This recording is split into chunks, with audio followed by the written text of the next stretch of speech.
Mr. Mix. Are you guys going trick-or-treating? No. Does anyone remember an old PC game from the early 1990s called Mr. Mix? No. Quotation question mark. It was mainly a typing game, similar to Mario Teaches Typing, where you have to put words into a box to make a chef, the titular Mr. Mix, place ingredients into a bowl. Unlike most typing games, however, the game was notorious for having an insane difficulty curve. It had a words per minute requirement for each level, being as low as 10 on the level 1, and as high as 85 on the third. By level 5, the requirement reaches over 500, effectively making it impossible to proceed any further.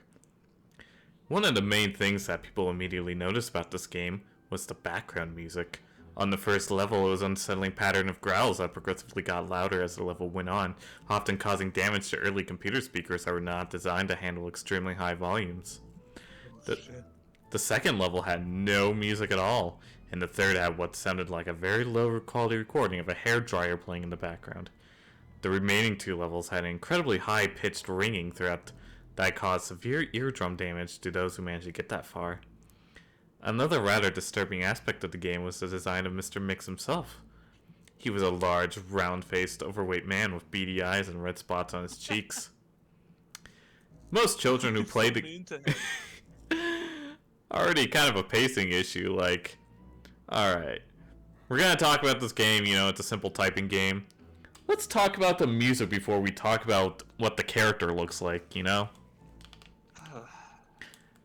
Most children who played the game reported having vivid nightmares of Mr. Mix speaking to Mr. Mix speaking to them in a quiet, raspy voice, and threatening them to keep quiet about something. However, none of them could remember exactly what that was. One psychologist who saw many of those children reported being disturbed by the sheer amount of terror on their faces that they recounted details of the nightmare. Many of them broke down into tears in the process, begging for the parents to save them. However, no direct relationship to the game itself could be determined by these few cases, as not all children suffered the same adverse effects. For obvious reasons, the game did not sell very well. It remained in relative obscurity until a few years ago, when PC hackers got a hold of the ROM and started digging through it. Using memory hacking software, we're not going to specify how, they managed to crack the game's code and bypass the impossible 5th level. What they found, however, was highly disturbing. Ooh, the game creepypasta telling me how to feel. It caused many of them to quit the expedition altogether. According to the reports these hackers left behind, the game behaves very strangely if the 5th level is bypassed. The game crashes violently and closes, writing a bunch of files to the System32 directory to the point that the RAM is almost completely filled. RAM? Oh my. Back then you didn't have RAM, really. You mean the hard drive space?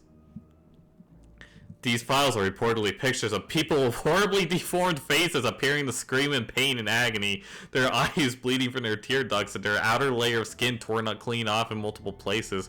Wow, this took a fucking hard left turn immediately.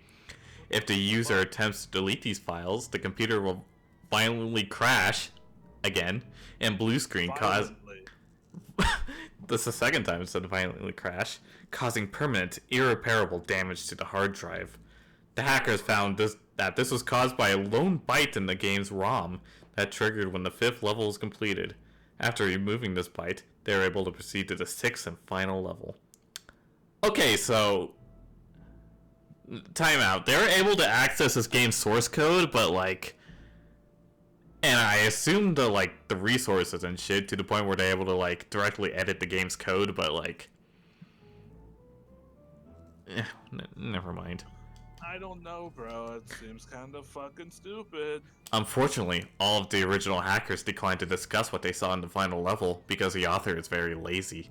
Each of them became extremely paranoid and reclusive afterwards, refusing to talk about anything related to the game and thus showing astonishingly extreme symptoms of post-traumatic stress disorder. Mr. Mix is talking in the trees! Most of them ceased to be able to form coherent sentences within a week. Within a month, all of them had gone missing. All remaining copies of the game were destroyed. To this day, no one knows what was in it that caused the group so much psychological damage. Maybe it's better that way. 2 years after this incident, a man was arrested for trying to kidnap an 8-year-old girl from a grocery store. Through DNA and fingerprint analysis, he was identified as one of the original hackers who viewed the final level of the game. Okay, so the hackers didn't go missing. They just turned more Mr. Mixes. He was wearing a white chef's hat and had a look of unspeakable malice and insanity on his face. When interrogated, the man would only say one thing. I'm Mr. Mix. Shh. Alright, final thoughts on Mr. Mix. No. Just no. I think no was good. I think that's just a very aimless story. Very like, okay, like twice it was like, ooh, Mr. Mix is invading the kids' dreams, but we don't know what was happening in them, and then again later, they accessed the final level, but nobody knows what was in the final level because nobody wants to talk about it. It's like, you know, it strikes me as like a lack of creativity and also like a huge lack of focus. It's like trying to like throw like too many scary things at you at once, you know, just so you get scared. Mm-hmm. Yeah. I mean, you know, like Mr. Mix invading the dreams, and then the computer filling up with gore pictures, and then the guy, one of the hackers at the end turning into Mr. Mix. It's a very aimless and clueless story. Yeah, I can see that. Yeah. Definitely. I mean,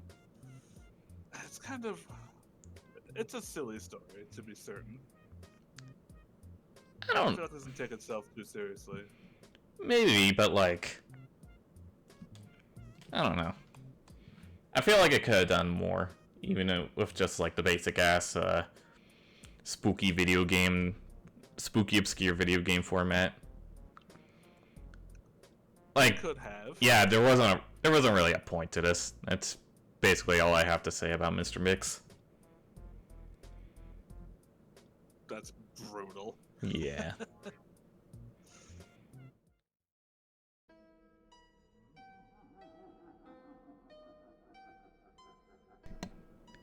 Have you heard of an old game called The Theater? Yeah. Oh. Yeah, I didn't think so. Probably because many say it doesn't even exist.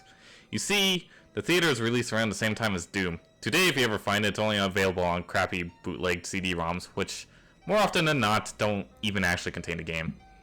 The actual legitimate copies that were apparently released back in the day feature a blank cover with nothing but the sprite of what has since been named the Ticket Taker. He is a poorly drawn, pixelated, bald Caucasian man with large red lips. Why? They have to specify he's fucking Caucasian. Why do you have to specify he's poorly drawn, bro? Wearing a red vest over a white shirt and black pants. Okay, could you imagine like going to a game store or some shit like Toys R Us, and then you just see this game, or like you're a retailer and somebody's like, hey, you want to have copies of this untitled, weird, pixelated man game? And you're just like, yeah, sure. He is completely expressionless, so some say that if you smash the disc, his face will be angry the next time you look at the cover. This is only an urban legend, of course. What is peculiar about The Theater, however, I guess that wasn't the peculiar thing. What is peculiar about The Theater, however, is that there is no developer named on the jewel case, nor any game description on the back. It's just the Ticket Taker on the white background on both sides. Yes, I know what's on the thing, you don't have to tell me like 3 times. The game was initially known for its inability to install correctly. The installation process would immediately lock up on the computer when the user reached a licensing agreement. Hold on. What? Hold on. So you're saying this was released around the same time as Doom, like 93, Correct. and there's a licensing agreement screen?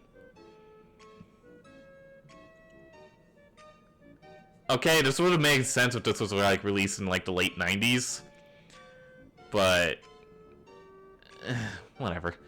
Also strange about the licensing agreement is that whenever the name of the development studio was supposed to show up, the text would simply be a blank line.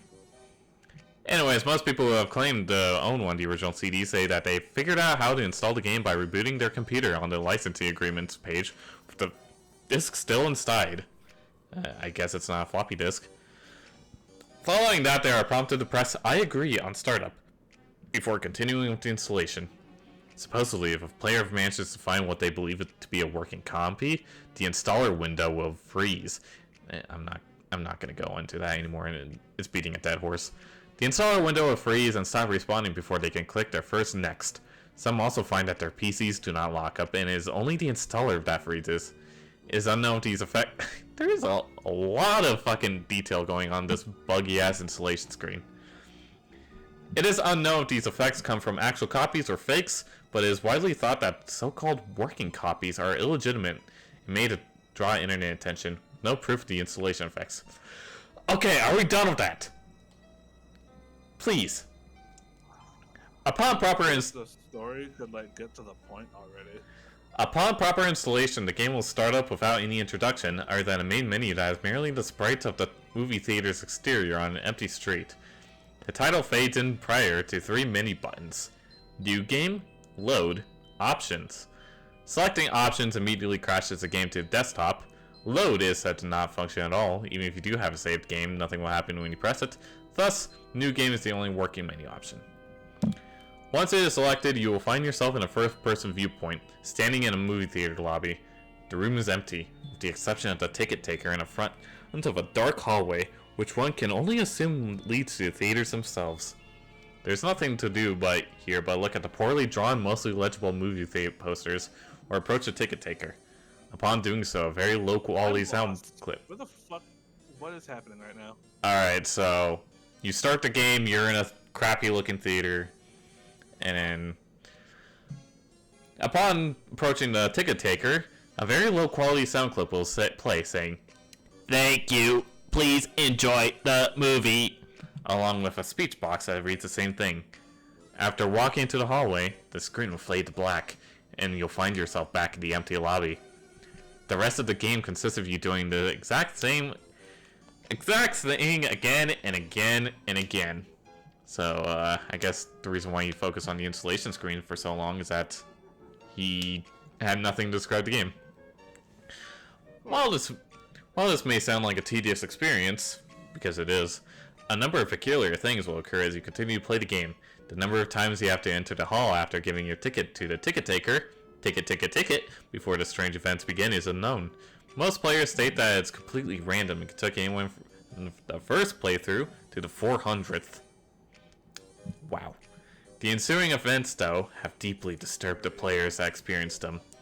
Ooh, the scary story is telling me to be scared by what happens next. The first occurrence takes place immediately once a player fades back in after walking into the hallway. This time, they will notice the ticket taker is absent. The player, then, without any other options, can only walk into the dark hallway again. The sound clip and text box mentioned previously still play in the absence of the ticket taker. But this time, when the player walks into the hallway, their screen does not fade out. It will turn completely dark as they make their way deeper and deeper down the corridor. But the player's footsteps will be audible the whole time. Those claiming to have played the original game report to have felt extremely uncomfortable at this point, anticipating something horrible happening. Ooh, the game is paranormal. It's making you feel things. Eventually, the player is unable to continue forward. Nothing will happen for a few moments before a strange sprite that can only be described as the ticket taker, but with a swirl for a face, appears and stands before the player. Ooh. The original players of the game say that upon seeing the sprite, which has been appropriately named Swirly Head Man, their bodies immediately froze up and their stomachs churned. At first, nothing will happen as the Swirly Head Man stands before them. Then, without warning, a piercing screech will play as the game begins to glitch out. This lasts for a few minutes, the screeching never ceasing. In time, the players will abruptly return to the lobby with all the sounds and graphics restored to how they should be. It's funny that they're like trying to describe a jump scare in text form I don't know if that exactly works. I'm going to describe this thing, and you're just gonna have to imagine it. The game continues normally for the next couple of hallway cycles, though a couple of the original players claim that the swirly head man will briefly appear and disappear in the corner screams, accompanied by a brief sound effect. At some point after meeting the swirly head man, the player will see the ticket taker. Okay, this has been bothering me. I know there's only like 2 characters in this whole story. Why does he have to keep on referring to like the ticket taker, the ticket taker, the ticket taker? Just say he or him, okay? He's the only character in the fucking story. He has to make sure that you know. The player will see the ticket taker pacing back and forth, though there isn't a walking animation, so sprite's limbs are completely static, so you'll just hop up and down slightly as a substitute. Thank you for describing that to me. With his eyes and wide and mouth open to simulate the warrior's facial expression. Some players noted that the movie posters have been replaced with images of the swirly head man, which caused them to immediately turn their character's head away and approach the ticket taker instead. After doing so, another different, low-quality clip will play, but the speech box will contain nothing but corrupted characters that cause whatever text that would have been in the box to become completely illegible. I bet they will describe what the illegible text is in the next paragraph. Due to the extremely low quality of the sound, it is debated by players exactly what the ticket taker says at this point, though it is widely agreed upon that he warns to never reach the other levels. Subsequently, the screen will fade out once again and return the player back to their starting point in the lobby. Again, the ticket taker will be absent, and this time the hallway will be blocked by a large brick wall sprite. Touching the brick wall will immediately crash the game. No one knows what these other levels contain or how to access them, because I'm very lazy. Nor is it known why the swirly head man causes such acute fear to those who have witnessed him, because I'm very lazy. And I need the reader to know exactly how they should feel. Sadly, we may never know, as all the original copies of the theater have been either lost or destroyed. But the creepiest part of all is the fact that every one of the original players of the game claim to occasionally see a brief glimpse of the swirly man head out of the corner of their eyes.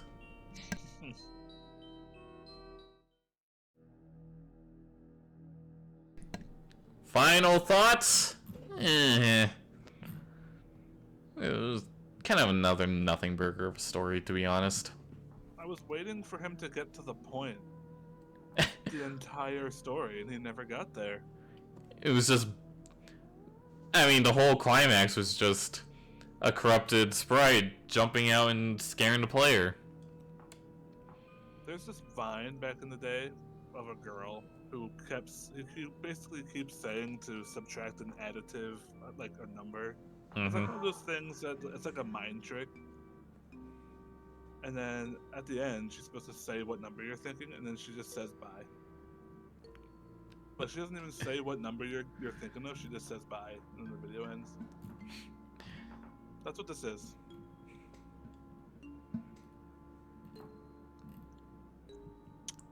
It's also like, this story annoys me. It makes my life worse that it exists. I say it's too long. It's not even that long of a story. Like, I blew through this in like less than 5-10 minutes. But like, it feels long because it's just constantly describing the same shit over and over again, even though like realistically, like, nobody should really care about it. Like, 3 straight paragraphs of like describing how to install the game and why it's so fucked up, and then like a paragraph of the actual gameplay, and then like maybe 2 things that are like mildly disturbing, and then it just kind of ends. But the swirly head man is in real life and he's stalking you. Woo! Also, ticket taker. Yeah. Ticket taker. I know this is more of an issue with like how the story is written and not like the actual structure of the story, but like, just say he, okay, or him, or the character. You know, there's only one character in the whole fucking story. Like, we know who we're referring to, you know? Yeah, like it's a little much, Yeah. I think. So, I don't know if I have anything else to say about the theater. I like the first couple lines where it's like, "Hey, have you heard of a new game called The Theater?" Yeah, I bet you haven't because the story sucks. I bet you haven't, because I just made it the fuck up.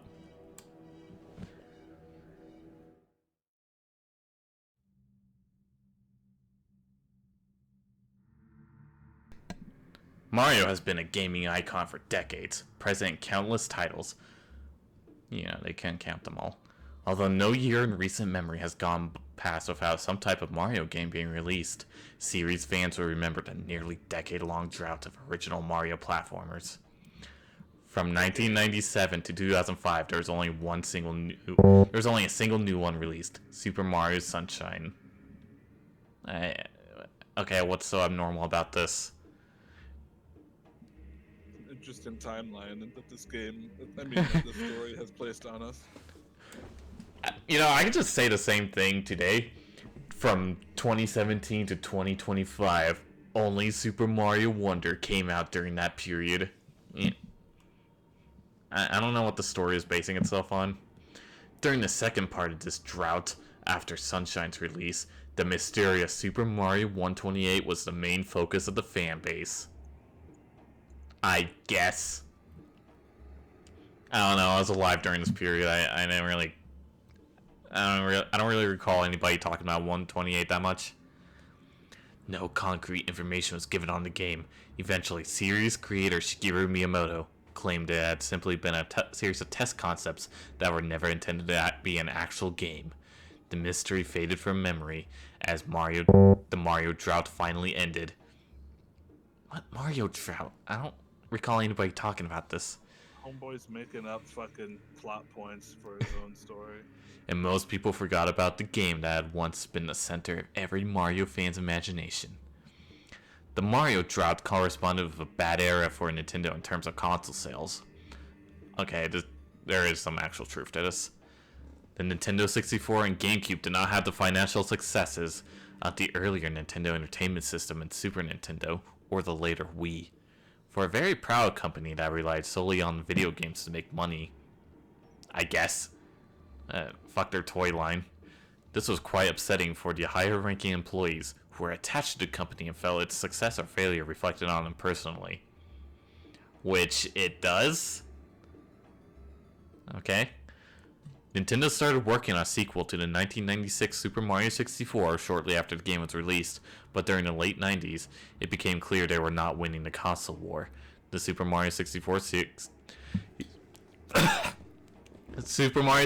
sequels were started from scratch, since the company believed that it was not a substantial enough improvement over the original to turn the tides of the market battle.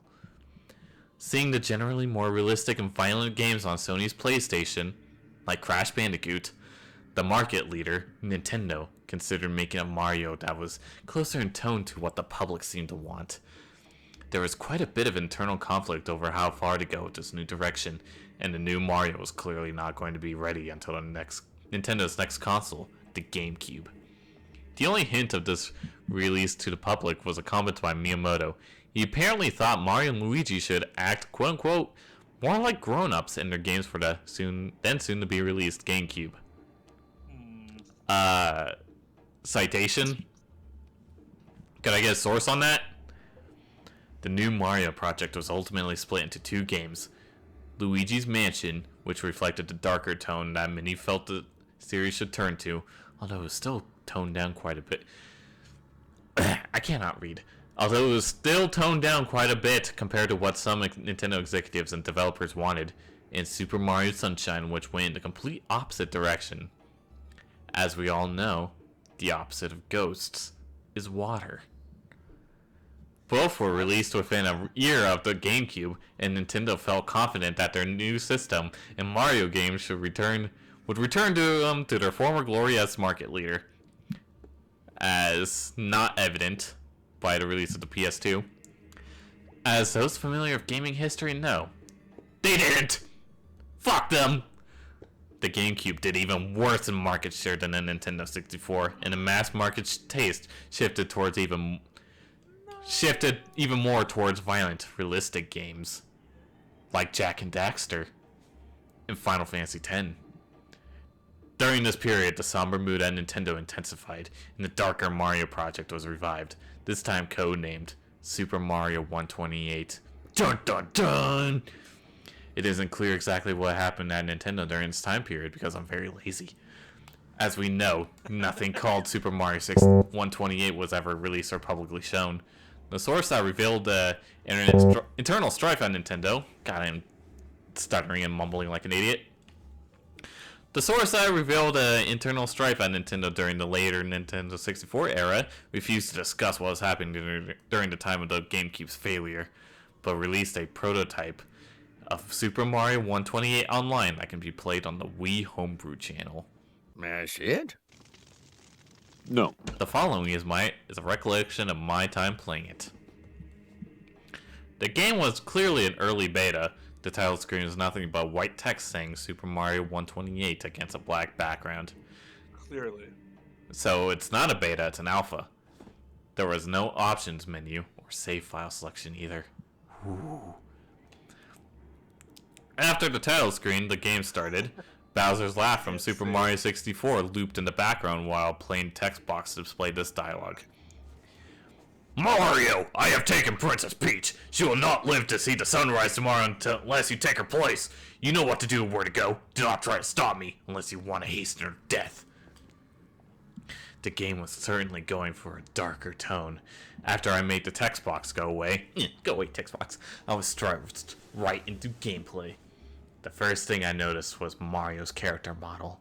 His body was as detailed as in Super Mario Galaxy, although a little more realistically proportioned. But his head was taken from his Super Mario 64 character model. Obviously, his design wasn't finished yet. That's why they modeled his body, but not his head, and just shoved it in the game. The setting was a sky level. There were some simple platforms floating in the air. The rest of the area was just blue sky with several clouds scrolling in the background. They were quite graphically impressive, more realistic than the usual cartoony puffs in Mario games. I guess. Citation needed. I suppose. There was no music or full voice samples from Mario, but there were sound effects, grunts, when he jumped. Grunts in parentheses.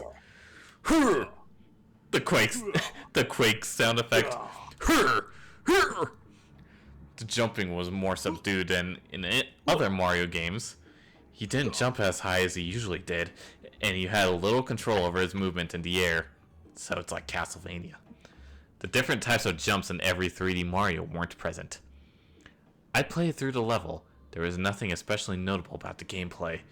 Enemies didn't seem to have been added yet. I just jumped from platform to platform. It wasn't very challenging. Crossing his arms. I'm a real gamer. This game is piss babies. No, I've played Sonic the Hedgehog. This is easy. As I continued, I noticed graphics gradually changing. The sky became more and more obscure until it was entirely composed of clouds, and the background gradually turned into a dark gray. After this, it started to rain. I reached a small platform with Toad on it. It looked like the Super Mario Galaxy model. When I landed on its platform, dialogue appeared. We don't want you anymore, Mario! You don't belong here! Just give Bowser what he wants! Die! Fuck you, Toad! Should fucking kick him like a soccer ball. After the text box went away, I no longer had control of Mario. He just stood there for a while, then turned around and walked off the platform. His body seemed to go limp as he fell. Eventually, it was revealed that there was a realistic modern city under the sky. The buildings looked neglected, but there were people on the street. Mario hit the ground with a realistic sounding thud, but he didn't explode or show any visible wounds. He just lay there.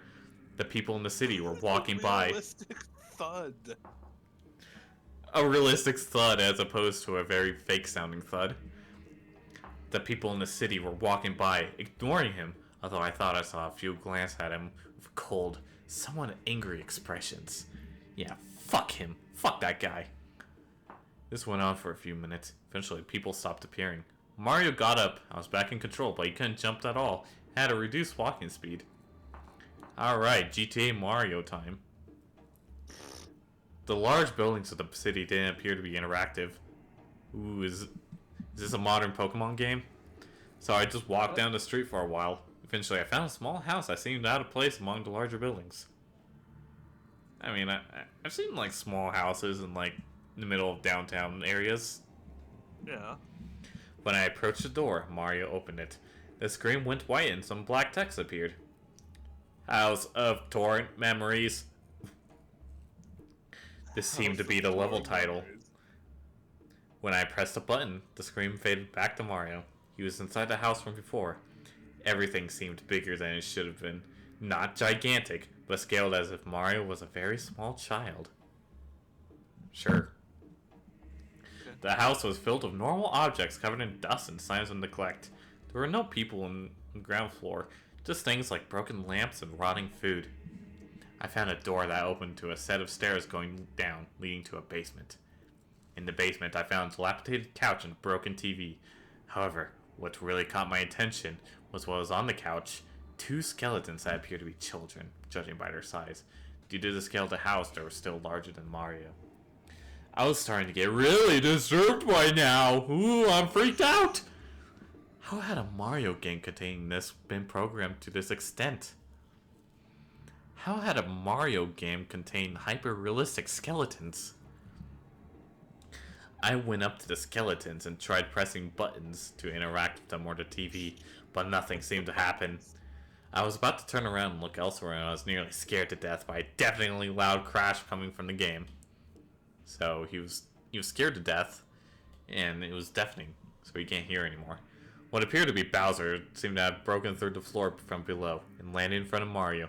I say appear to be because he was nothing like the way Bowser is usually rendered. The reptilian monster in the game had Bowser's basic brownish yellow and green color pattern, but looked far more threatening than any other Bowser model I've seen before. His arms and legs were far longer in relation to his body and ended in razor-sharp claws. His green shell didn't look like it had spikes glued on. They were more jagged and organic looking, with the same dark green color the rest of the shell had. So he's Giga Bowser. The face had small but intense pure black eyes, and a mouth full of jagged teeth that took up far more space than they should have. Mario was cowering in fear from this thing. A dialogue box appeared. "You kept me waiting long enough, Mario. I will taste flesh soon. Will you finally surrender, or does Peach have to die?" I still didn't have control. Mario just stood there, shivering for several seconds before nodding his head. Bowser then impaled Mario with his claws.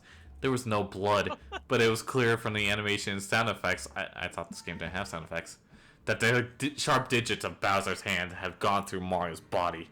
In one swift motion, Bowser dragged Mario up to his face and bit his head off. Again, there was no blood or graphic details left behind on Mario's neck. Just Mario's character model being destroyed. You didn't have to explain it twice. The screen faded to black. In white text, another level name appeared. Mario's Eternal Home.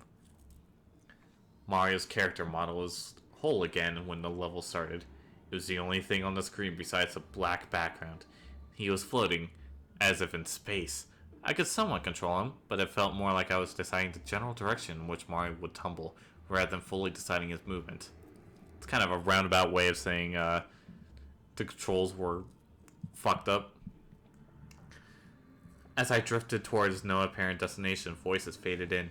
They were echoing and deep, telling Mario that he was worthless, that the world no longer had any use for him, and that everyone would be better off if he was dead.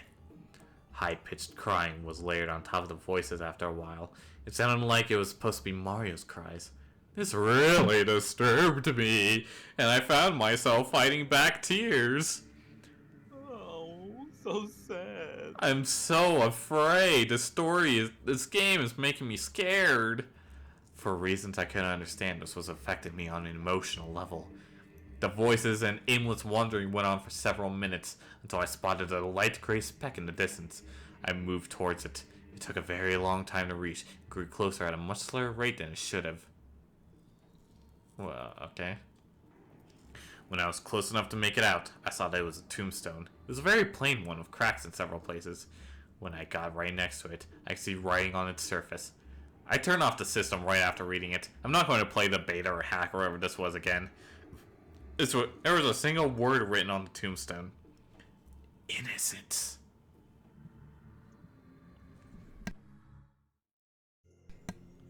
Alright. Final thoughts on Mario 128? I actually didn't hate it. I mean, I like that it was like trying to go for like more of like symbolism and imagery than like, you know, blood and guts and shit. I think the first half of the story didn't really need to exist. Especially since it was just mostly like, I don't know, just like making up details in order to like try and convince you on like what was going on at Nintendo at the time. I guess it was like trying to add context to why game was made, but like I think it was handled like very awkwardly. Yeah, I mean, again, I don't specifically hate it. Like it's not unbearable. Mm-hmm. But it's just, it's not enough. There's not enough meat. Yeah. You know? I mean, Mario dies one time. Ooh. Ooh, Mario fell out of the sky, and then, you know, people looked at him all angrily. I want Mario to die over and over. This should have been fan fiction. This shouldn't have been a haunted game or anything. This should have just been fan fiction. That way we could like remove the awkward like intro part and then like the author going, "Oh, I was disturbed by the skeletons." Yeah, if it meant that the author like had more time to like, you know, actually elaborate on some details and like maybe add like a few more like set pieces and stuff instead of like the glorious 3 whole levels we've gotten. Yeah, I mean, it's inoffensive, but it doesn't really do anything to wow you. Like it almost plays it too safe. You know, like some very like surface level imagery and symbolism about, oh, you know, Nintendo's failing and the world doesn't need Mario anymore. You know what I mean? Right, like kind of tries a little too hard in that respect as well. But at the same time, it doesn't go far enough with the idea. So like, at the same time, I can't exactly fault it forever because it feels like the author did try. Mm-hmm. In a way that kind of makes this more upsetting. Yeah. But that's just me. It's not very memorable. You know, it doesn't like stick with you. Like, it's not like super terrible, but at the same time, it's just not very noteworthy. But I mean, I've read worse. You know, we can read crappier.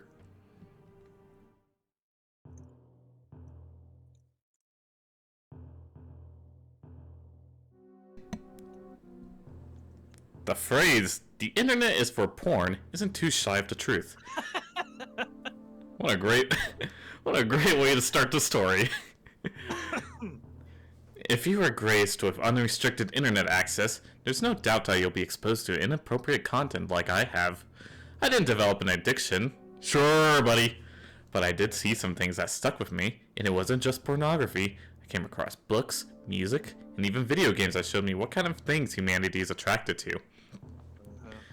The Flash game, playing along with Evelyn, is no exception to this. The game I'm talking about feels like something that would go into childhood trauma category, but I can't exactly call it that when it definitely wasn't meant for kids to begin with. I mean, you can develop childhood trauma from shit that's not developed for kids. You know, like your whole village getting bombed by the neighboring country. don't know what this guy's going on. When I was around 12 or 13, my dad gave me a small Dell laptop running Windows 7. Ooh, he's giving us his life story. He was pretty lazy growing up, and the only reason I got it was because he wanted something to babysit me while he did other things. He eventually snapped out of it and realized that I need some sort of cognitive thought, but before he put my laptop away, I used to download all sorts of SASWF files, have them in a folder. The websites I went on were of the kiddie girly aesthetic, with games that would nowadays be considered stupid, like the ones where you had to kiss a boy while background characters weren't looking. I know exactly what this guy is talking about. I think I played this.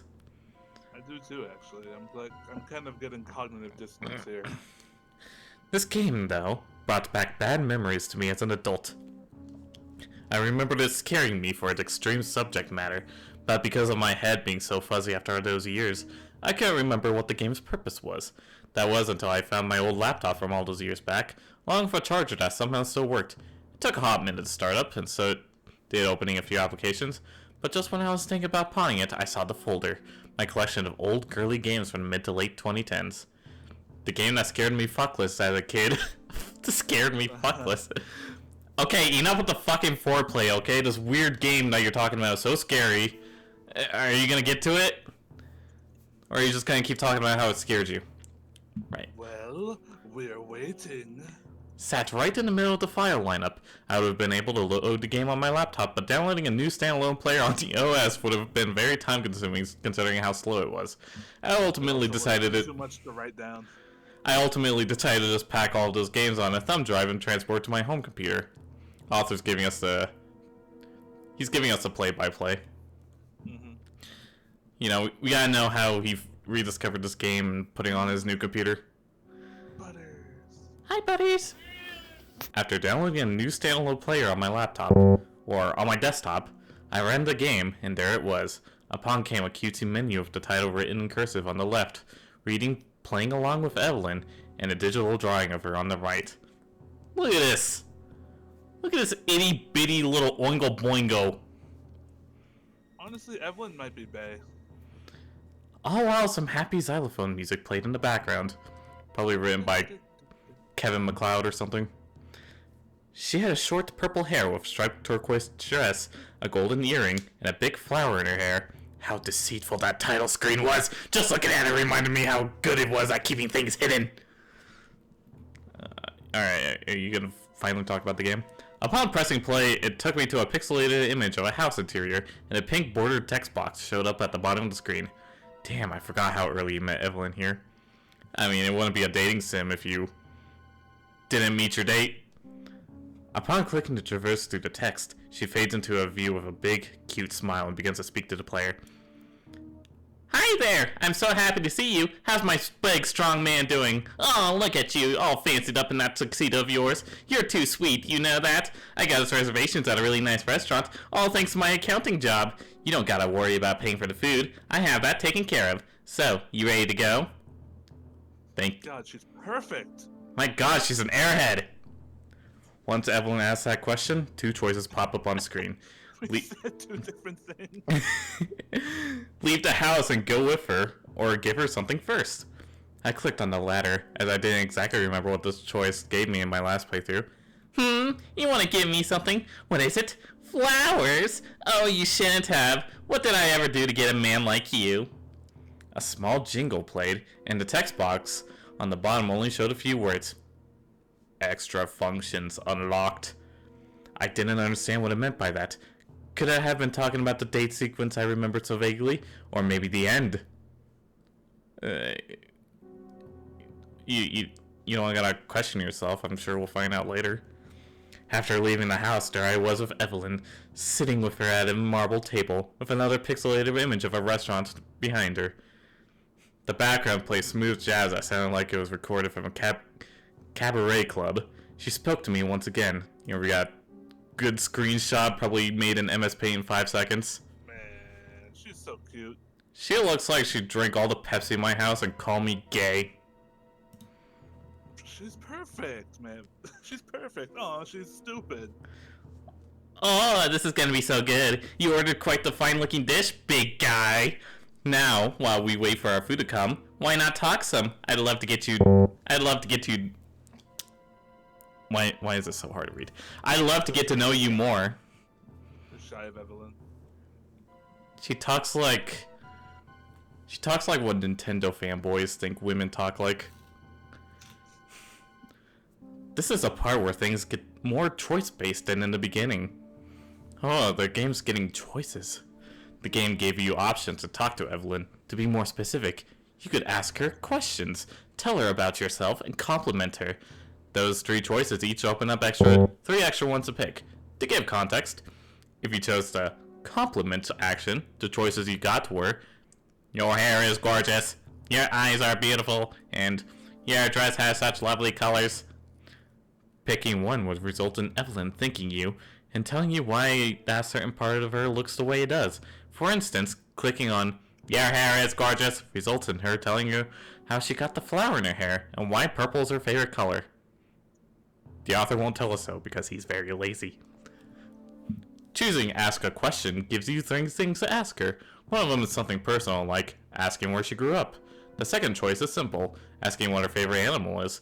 The last one gives her a fun question to answer, being, where do you dream of working at? Telling her about yourself results in you either informing her about your job, your home life, or what you do in your spare time. Third one's not as interesting because it's not a whole paragraph. Upon finishing up every choice given during the date sequence, Evelyn exclaims that the food is ready and how delicious it looks. A transparent image of what looks like beef Wellington appears in front of Evelyn, prompting an animation of her licking her lips. The game gives you the choice to feed her a forkful of your food or finish the date. Oh, hey, the food just arrived. Right there, sharing your food. The food just arrived. Yeah, let's just call off the date right now. It's basically just giving her some of your food, and then she says thank you. Nothing changes no matter how many times you do it. And then we get to the after date part of the game. It's its own sentence paragraph. That means it's gonna get real ominous. When the date ends and you arrive home, the home interior background from the beginning is now darkened, and the background music consists of a soothing acoustic guitar. Evelyn stands in front of you, blushing. That was a fun date. You know, meeting you has been a blast. You were so selfless and caring to me, and I can't thank you enough for tonight. Now then, let's play. Nothing like relaxing after a lovely evening out, right? Play? Okay. The text box then displays 2 words on screen. Interaction time! Yay!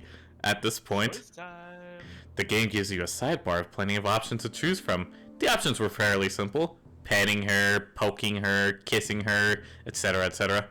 Some of the options were less choice-based or more competitive, like playing chess or rock, paper, scissors with her. Could you imagine how lame you'd be if you took a girl back home and you wanted to play rock, paper, scissors, or in chess? God. You know, I'm a big brain boy. I know all the optimal chess moves. Then, I clicked on the option with the question mark symbol. All the mucky memories came flooding back. Thank you for spoiling it. It gave me the one option, that being a picture of a closed hand. Clicking on it caused my cursor to turn into a balled up fist. The text box read, swipe horizontally or click on her face. I clicked on her cheek and the music stopped. A punching sound effect played once I clicked. Wow. Wow, this took a hard left turn. And her head flew to the left. The sidebar disappeared, and so did the cursor. After looking down for a moment with her eyes wide open, she slowly turns to me and lifts her head up, holding her jowl. Ow, that really hurt. The sidebar comes back. There are 2 routes you can take. Should I be a pacifist? Or should I use my fists? I'm feeling evil, think I'll kill them all. But it will result in certain features being taken away. If you decide to go back to the previous menu and use the more loving methods on her, she will eventually calm down and the music will return to more. She will calm down eventually after you fucking socked her across the cheek. But the question mark option will be crossed out. However, if you choose to hit her again with the same fist cursor, tears begin to well up in her eyes. Did I do something wrong? At this point, you are able to go back to the previous menu, but every option is striked off except for the question mark, meaning you can only use the options from the other section. This has gotten so sad all of a sudden. Hitting her a third time causes the background music to change. Some sort of drum beats, clearly meant to be sensual in nature, chimed on. With slowly building... sensual? Slowly building snares and synths. Something tells me that the player and Evelyn are extremely kinky. Sound effects of a hyperventilating woman overlapped the messing audio. Evelyn herself looked terrified, like she knew just how much torment she was going to face at this very moment. There was no going back. The sidebar didn't just have a fist on it, it had 4 extra tools to choose from. Those tools were a belt, a rusty pipe, a cigarette butt, and a frying pan. Fuck. Rusty pipe on it. It's not one of the tools I'd think of for domestic abuse. All of which were used to hurt Evelyn. Compared to all this, however, there was one thing I didn't remember finding. The extra functions mentioned at the beginning. On the bottom left of the screen, when having the fist equipped, the text read, right-click to scroll functions. It turns out that the fist wasn't just for punching. You could also slap and grab Evelyn. Slapping required to swipe... Okay. I like how this guy was like... you can like ask her why purple's her favorite color or something, but he's like extremely eager to go in depth on beating the shit out of this MS Paint girl. Bro, you're making yourself look like a fucking weirdo by writing this and publicizing this. It turns out that the fist wasn't just for punching, you can also slap and grab Evelyn. Slapping required swiping the cursor left and right, like the punch function, except that one lets you click on her face too. While grabbing had you click on certain parts of Evelyn's body. You had the ability to grab her throat, face, and hair. Left clicking will cause your grip to tighten, while right clicking releases her from the grip. He is so eager to explain how to beat the shit out of her. The other tools were fairly self-explanatory. The rusty pipe and frying pan dealt greater pain. Dealt more damage. There's now a pain meter. With the frying pan leaving black marks on her instead of bruises. The cigarette butt was there to leave small burn marks, and the belt acted as some sort of whip that not only left bruises, but red spots on the place where you hit her. However, there are certain places that the game doesn't allow you to touch. While you are able to grab her hair and pull it, you are not allowed to use any of the tools or hands functions on her flower. Attempting to do so results in the text on the bottom left corner change to, "You are not eating the dirt." Trying to use any option on Evelyn's ear will also not work. Changing the text to, "No, too fragile." Attempting to use an action on her breast will result in the text saying, "Unimportant, hands off." Get a lovely screenshot.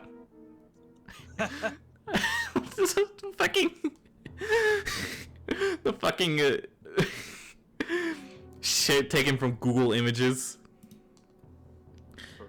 The more tools that are introduced to her, the more Evelyn will scream and the mascara will waterfall down her cheeks. The more hurt she is, the more she'll cry. No matter what is done, she will not die. Even after choking her with a tightened grip for a long period of time won't kill her. After around 10 minutes of interaction time, she'll stand in place, her heavy breath slowing down. The bordered text box shows up once again, this time from the perspective of the player you're playing as. How artistic. I could just snap 100 photos of you. Well, what are you waiting for? Go home. You get a 5-minute head start. With that, Evelyn quickly fades out of view. The sounds of fast footsteps and a door shutting ring through my speakers, and the view fades to black. Text then shows up on the screen saying, 12 hours later, and the game cuts back to the interior setting. Now lit up again, like in the beginning. No police, no rubble. Rubble? It was all clean. This is another event I don't remember happening. Maybe because I didn't play through the game enough last time. Because despite how much I wanted to stop playing, I had to see what this was. A disastrous, inquiring mind got the better of me. He is so curious about beating the shit out of this woman. I need to know how else I can hit her. Is there a stone? After 10 seconds of silence, a knock is heard, and then the door opens. Evelyn fades into view, holding a tissue up to her nose before removing it. Somehow she had no blood or tears of mascara like the night before, and she was smiling. She then spoke with the text box fading into view again. Hey, I'm sorry if things didn't go the way you wanted last night. I was only trying to make you happy. I don't know what I could have done to upset you, but I still love you. Don't you mean you of someone? Was it something I said? Silence ensues. What she said next filled me with nothing but frustration. The next thing made me feel emotions. I'm sorry. Whatever it was, I'm sorry. If it helps, I'll stay and let you take it out on me. I don't like seeing anyone like this, especially you. You were nice to me during our date. You gave me flowers. Now, I might as well return the flavor. Sorry, not flavor. Return the favor. Have at it. That flavor. The music doesn't turn back on, it? but the sidebar Bro, from... what is wrong? Enough talk! Have at you! But the sidebar from yesterday shows up again, this time with no back arrow button. She stood there, softly smiling. I closed the game right then and there. I don't understand how I could have found something like this on a kid's flash game website of all things. Hey, if you go on Girls Go games nowadays, you can find some fucked up shit. Girls Go? Girls Go games, you know, the one with like Elsa Dentist. Oh, shit. Yeah. I don't get how someone can see this and even remotely think about putting it on their website to begin with after what I saw. What made them think it was so fitting? The art style, the theme. What did the other kids think of this game upon playing it? I don't have an answer for that, because when I look up the name of the game online, I don't get any result of what I'm looking for, because I just made it up. Then I realized something. There's an About button on the menu. He went back to replay it. Upon launching the game again and clicking About, it showed two bodies of text. A description of what the game was about and the source of where it came from, with the only credit being to Anon. No, I will not give the URL, nor I will give the name of the website, and you will see why in a minute.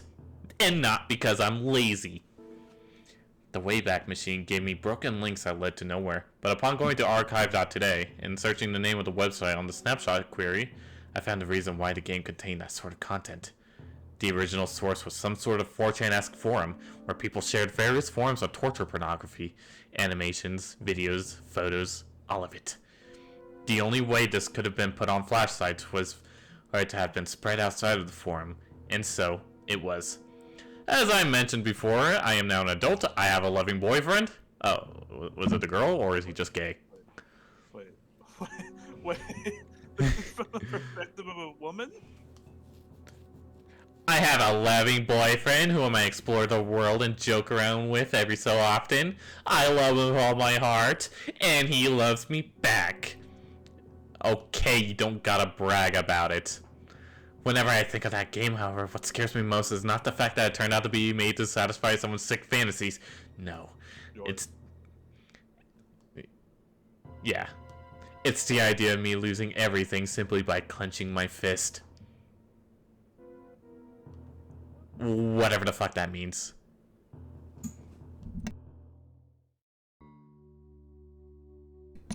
Alright. Playing along with Evelyn, final thoughts? It was kind of funny. I That's what you should say. I don't know how to feel about this. Like, it's kind of awkward. Paced awkwardly, you know? I think Evelyn's really cute. Yeah, but like... No, but like, if we're talking like an actual story structure, kind of sucks. I think... Also, like, I think there was like way too much focus on like the person playing it rather than like just about the game itself, you know? You know, I'm pissed off because the author made it clear that there's options to learn more about Evelyn and we never do. Yeah, just use your imagination. However, I'm gonna go super in depth on like the whole torture porn thing. Yeah, it's so fucking weird. It's not a bad concept for a horror story. Like with horror stories, you can obviously like go into like fucked up and taboo subjects, especially like women beating and stuff, if you do it right. And I don't think the story really does it right. Like, it's clearly hinting at like some sort of cycle of abuse, you know, with like Evelyn like wanting the player to like keep beating her. Well, bitch But- literally said, "Have at it." But I think it's, if you're gonna like tackle a subject like this, I think it's like a little too cartoonish, if that makes any sense. Too cartoony. Yeah, like, oh, you're just suddenly beating her up for no reason. There's like no lead up to it or anything. Like, you have the date with her, and then you get the day option or the playing option, and then you just beat the crap out of her. Like, you know, she didn't even do anything wrong, or like anything that could be misconstrued as like doing something wrong. Fucking, it goes from, hey, you can learn about how her flower and what her favorite color is, to, oh, you can also beat the shit out of her. Because like, the thing about abusive relationships is like you're always walking on eggshells with them, and the story doesn't like, you know, go into that. Because again, like, Evelyn didn't do anything that could be even misconstrued as like doing something wrong. Yeah, there's also that. It's also, like, kind of uncomfortable. I mean, which, I mean, for the wrong reasons. Yeah, like, I don't know, we're kind of like beating a dead horse here. We're beating an Evelyn here. By just like kind of explaining what the big issue that is. Even disregarding the giant beaten Evelyn elephant in the room. Also, I don't care about how you rediscover this game. Like the pacing, again, these stories have like a big issue of pacing. I think it should have started off like describing like where the game originated from, maybe like who created it, and like if this like related to like any real life situations. Like Mr. Mix even had a revolution kind of near the end. Mm-hmm. But it even told us who made it, what the hackers were. Just we don't really get any resolution. It's just like, oh, I found out I was on I found out I was on like a torture porn forum, and And then that brings us to another question that's unrelated to the story as to why were you on a torture porn forum to begin with? And it's just this whole thing.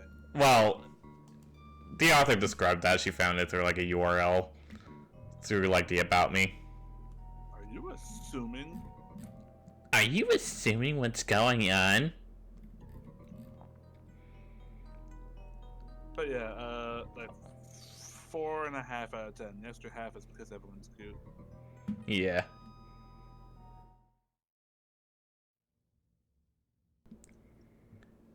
Some people might recall the momentary buzz caused in 2009 by a particularly odd Morrowind mod. The file name was jvk1166z.esp. It was never posted on any of the larger Elder Scrolls communities, only smaller boards and role-playing groups. I know in a few cases, rather than being posted, it was sent via PM or email to a chosen few. It was only up for a few days to the best of my knowledge. It caused a buzz because it was a virus. Or seemed to be. If you try to load the game with the mod active, it would hang at the initial load screen for a full hour and then crash to the desktop. If you let it get that far, your install of Morrowind, along with any saves files you had, would become completely corrupted. Nobody could figure out what the mod was trying to do, since it couldn't be opened in the construction set. Eventually, warnings were distributed and not to use it if you found it, and things dialed down. About a year later, in a mod board I used to frequent, someone popped up with the mod again. He said he was PM'd by a lurker who deleted his account immediately after sending. He also said that the person advised him to try playing the mod through DOSBox. For some reason, this worked. Sort of. Did Morrowind run on DOS? I don't think so. No, I think it was like an exclusively PC disc, unless I'm stupid. Why DOSBox? That's so fucking weird. The game was a bit laggy, and you couldn't get into the options, load game, with the console, or really anything else. Morrowind. Other than the game itself. The quick save and quick load hot buttons worked, but that was it. And the quick save files seemed to just be part of the game file, so you couldn't get at it anymore. Some speculated that the changed game used an older graphics renderer, making DOSBox necessary, but it didn't look any different.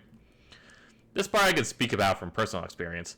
When you start a new game in JVK, as the board came to call it, once you leave the starting bit in the census office and came into the game proper, the first thing you notice is that the prophecy has been severed box pops up. This is because every single NPC having to do with the main quest is dead, with the sole exception of Yager and Bogarn, the last of the Dwemer. Their corpses never despawn, so you can go check on all of them. In effect, you begin in a world that is doomed to start with. The second thing you notice is that you're losing health. It's only a bit, but it keeps happening, a little bit at a time. The longer you stay in place, the quicker it seems to occur. If you let this health loss kill you, you'll find the cause. I figure we came to call the Assassin, because he seemed to wear a retextured version of the Dark Brotherhood armor from the Tribunal, even though the expansions don't work in JVK. It's all black, completely untextured, like he's just a hole in space. The way he moves, he gave me quite a start. The first time I saw him scuttling around my dead body. He crawls inhumanly on hands and feet, his arms and legs splayed out like a spider. You'd usually only see him after death, crawling around on your body just before the reload box popped up. Occasionally you could catch a glimpse of him darting around the corner and crawling on the wall or ceiling. It made the game very difficult to play in the dark. Oh, so it's just like Morrowind. Other than that, the only noticeable difference is that at night, at random intervals, every NPC in the game will go outside for a few minutes. During this time, the only thing they will say when hailed is, "Watch the sky." Once they return to their normal behavior, they act regularly though. This kind of reminds me of like this Easter egg in World of Warcraft, if you know what I'm talking about. Where like all the children just like walk out of a house in one of the villages, and then they just like walked around in a star pattern for a few minutes. You know what I'm talking about, right? Of course I do. Okay, wow, God. What the fuck? After a while, a player on the board discovered a new NPC named Tyrus, a male Dunmer in the temple at the Ghost Gate. Two things are noticeable about this NPC. First is his robe, a unique article of clothing that was relevantly rendered with twinkling stars all across it, looking like a torn off chunk of the night sky. The second is that all of his dialogue, in addition to showing up in the dialogue box, is voiced. You can skip it if you wish, but it all sounds like it's in the default male Dunmer voice. Some people said they thought that the voice was slightly different, but it was a very, very good imitation. I won't go into the details, but the questline he sends you on has to do with a dungeon referred to simply as the Citadel. Up until this point, the quests were all fairly generic, discover the secrets of the ancients type. The entrance to this dungeon is on a small island far to the west of Morrowind proper. I eventually discovered that if you use a scroll of Icarian flight at the westernmost point on the landmass and jump directly west, you'd end up almost exactly at the island. Even though this dungeon is called the Citadel, it goes straight down. Dwarfs any other dungeon, both in size and difficulty.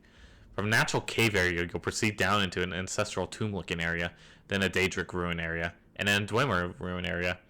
I made it down to the Dwemer ruins before I quit. The creatures here are so strong that a level 20 character would have to take care, and since you can't use a console in JVK, level 20 took a while to get to. Since quick save and quick load are your only options, it's all too easy to get yourself into a possible situation. I did, and I just didn't have the energy to start over. I did because I say so. What I'm telling you now is based on the testimony of those few who went further. Past the Dwemer ruins, you apparently find yourself in a level like Dwemer ruins, but darker. Rather than the usual bronze, all the surfaces, including those of the creatures, are black.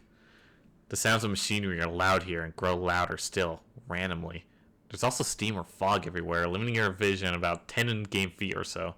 If you can make it through all this, you reach a room at the end of the hall. Those who found it called it the portrait room. Like the fire and torches or other effects from early 3D games, this room has picture frames that always face directly at you, no matter how you look at them. The images in the frames are always randomly chosen images from my pictures folder. On the board, those who got to this point had some fun posting screenshots of the portrait room of various pictures in the frames.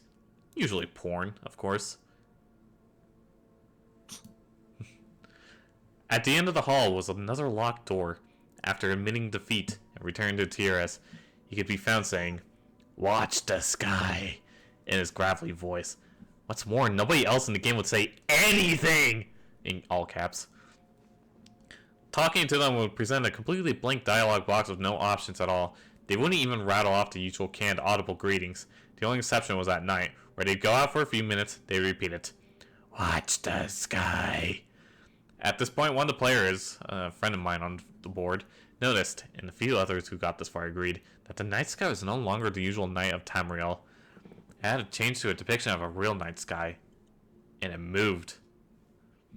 From this point on, everything is based on what one person reported. Eventually, he got himself kicked from the board, but I kept in contact with him for as long as he responded. According to him, based on the constellations and planets, the sky started around February 2005. If he died, loaded, or went back into the Citadel, it would start over. When the usual day's sky graphics took over, the movement would be suspended until the stars appeared again. In the space of a single night, everything would move about 2 months' worth. Since the timescale of JVK was more or less of that of the standard game, that meant that a bit less than an hour was equal to a 24-hour period. He became convinced that the door would open based on some kind of celestial event. Of course, waiting for that meant leaving the game running. Of course, that meant the game couldn't be left unattended, thanks to our old friend the assassin. My friend decided he'd hang out for a whole day, just to see if anything happened. That would be about a year's worth of movement. Here's a post he made at the end of this experiment. I loaded in Seda Neen, where it all starts. It wasn't too bad, just had to check in now and then to move around to heal to make sure I wasn't dying. But check it out! 24 hours exactly in, the assassin learns a new trick. He screams! I was reading, and all of a sudden, this crazy loud shriek just makes me crap myself.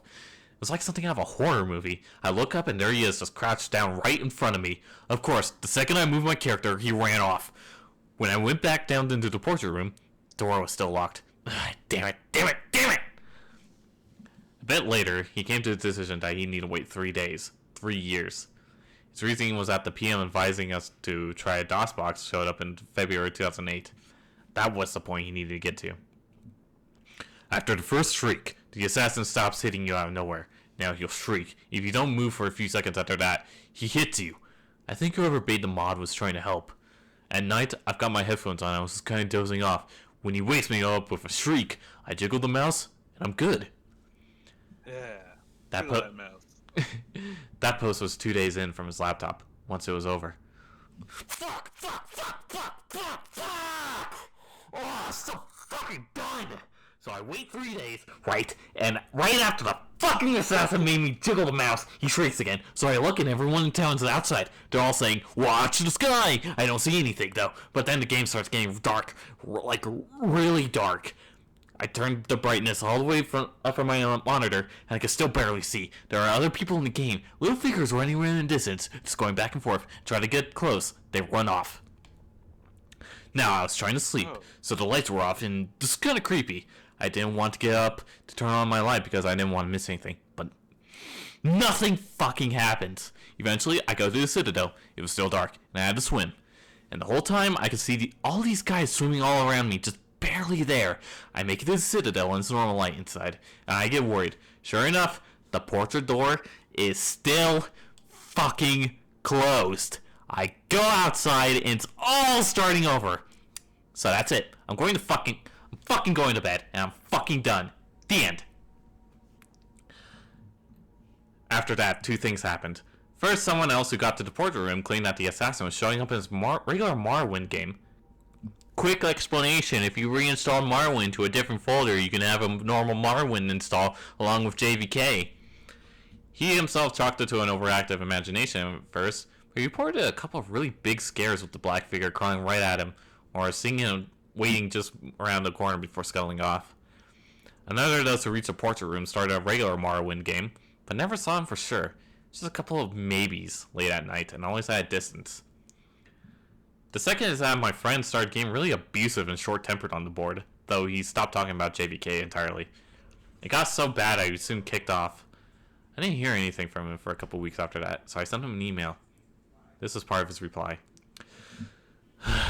I know I shouldn't have, but with classes out, I had some time. So I started JVK up again. It's almost 2011 and I think I've got the sleep madness, but stuff is happening. It's still dark. Once it gets dark, it never gets any lighter. It just stays like that. People moved a few months ago. Everyone in Satanin just went to that little bandit cave and moved in. They killed the bandits inside. Now they're just standing around inside. They don't say anything anymore. They don't do anything when you click on them. I quick saved and killed one. He just stood there until he died without fighting back. It's like that everywhere. You have to walk since the quick travel people are all in caves now. But all the cities and towns are deserted. The people are in caves and tombs.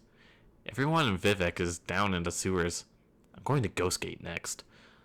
I want to see if TRS is still there. I'll tell you what he says when I get there. I replied and I wanted to see what I replied and said I wanted to see what he said too, and waited a day. When I didn't get a reply, I mailed him again, and a couple of hours later, he sent back. Sorry, I totally forgot. So it's 2014 now. Since it's always night, the stars are always moving. The whole screen is dark, but you can still see the bright stars moving around. TRS was gone. Everyone in Ghostgate was gone. I don't know where they went. They're not in any of the nearby caves, but there's new stuff. People still don't say anything, but their eyes are bleeding. It's so dark that even with a light spell, you have to get right up against them to see. But there they are. Little dark streaks coming down from their eyes. I think I gotta be getting close. I know this is stupid and there's no way the payoff is going to be worth it. But I just want to be able to say, I stuck it out. I got that one during the day. Later that night, I received a follow-up email. Some of the planets aren't moving right. It's pissing me off. This keeps up, I won't be able to track anymore. It's almost 2015 now, I think. Fuck. You know, I just noticed there aren't any monsters anymore either. I'm completely alone outside now. The main quest people's bodies are still lying around though. I went to check on them. I don't need headphones anymore, so I just leave them off. When he shrieks, it's like he's screaming right into my ear. I think I even kind of anticipate it. He's around a lot more now, a lot closer. He's different from the other people who started showing up, remember?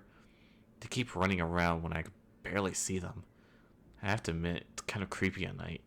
Sometimes when I go to the bathroom or whatever, I swear I can see something out the corner of my eye. Keeping all the lights on now. I sent him a letter, jokingly telling him to get some real sleep, and left it at that. 2 mornings later, I found this in my email. It's the last thing I got from him. After that, he stopped responding completely. I just got up from a fucked up dream, I think. Assassin shrieked at me, and when I opened my eyes, he was right there, crashing over me. His arms and legs were longer, more like a spider's. I tried to push him away, but when I touched him, my hands went inside, and I couldn't get them loose again, like he was made of tar or something. Then I woke up. I thought he was gone, but when I looked at the monitor, I wasn't where I was. I was in the Corpusarium with Yagram.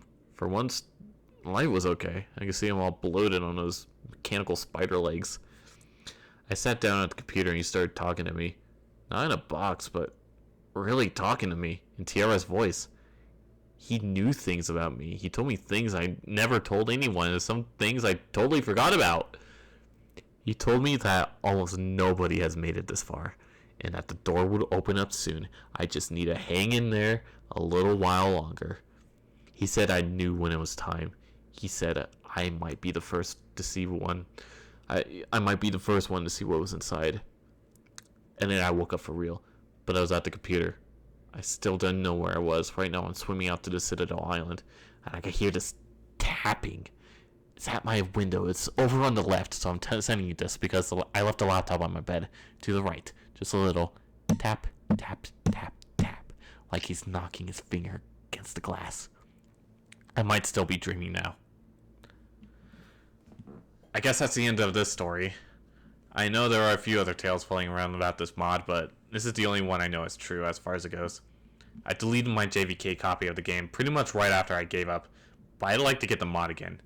If anyone still has a copy of the file, I want to see some of this for myself. Alright, that was JVK 1166Z. Final thoughts? Pretty ballsy. I actually kind of like this one. It's been years since I last read this, but besides that one detail about running on DOSBox or whatever, no, it was actually really good. No, I actually quite enjoyed the different perspective that the author took with this one. Yeah, like, you know, it's not really about the author, like in most stories. It's like about someone else from their perspective and their testimony. It's not very often you get a story told from the perspective of someone who isn't the main character. It was quite refreshing, actually. I was not expecting it. The story itself is believable enough, I think. Yeah. Again, some weird details, but like, most of the details are like pretty believable, and since you're like getting testimonies from like other people who got that far into the mod, it's like it kind of creates like this unreliable narrator sort of vibe. You know what I mean? Like, you know that the author's not bullshitting, but like, what if the people he's talking to are bullshitting, or like they're just having a fucking psychotic breakdown or something? Yeah, it could. Yeah, in a way, I think that works to the story's advantage. Like the not knowing could work pretty well. I think it does.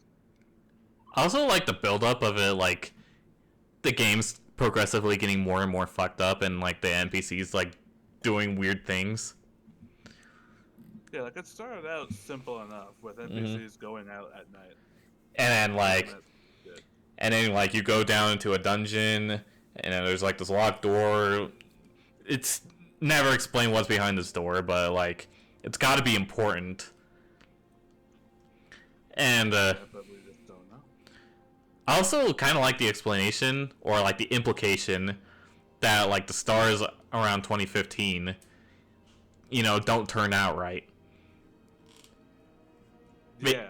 If it's like trying to match like the real world sky, so I think it has like some good spooky implications.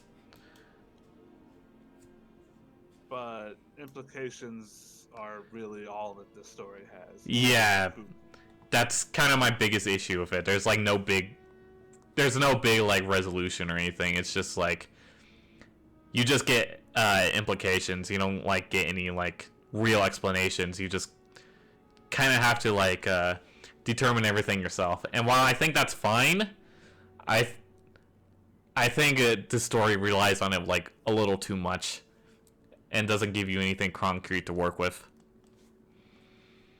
It definitely goes off of the assumption that you're going to be using your imagination for most of it. Mm-hmm. What's behind the door? I don't know. Why is Yagram the only important NPC left? I don't know.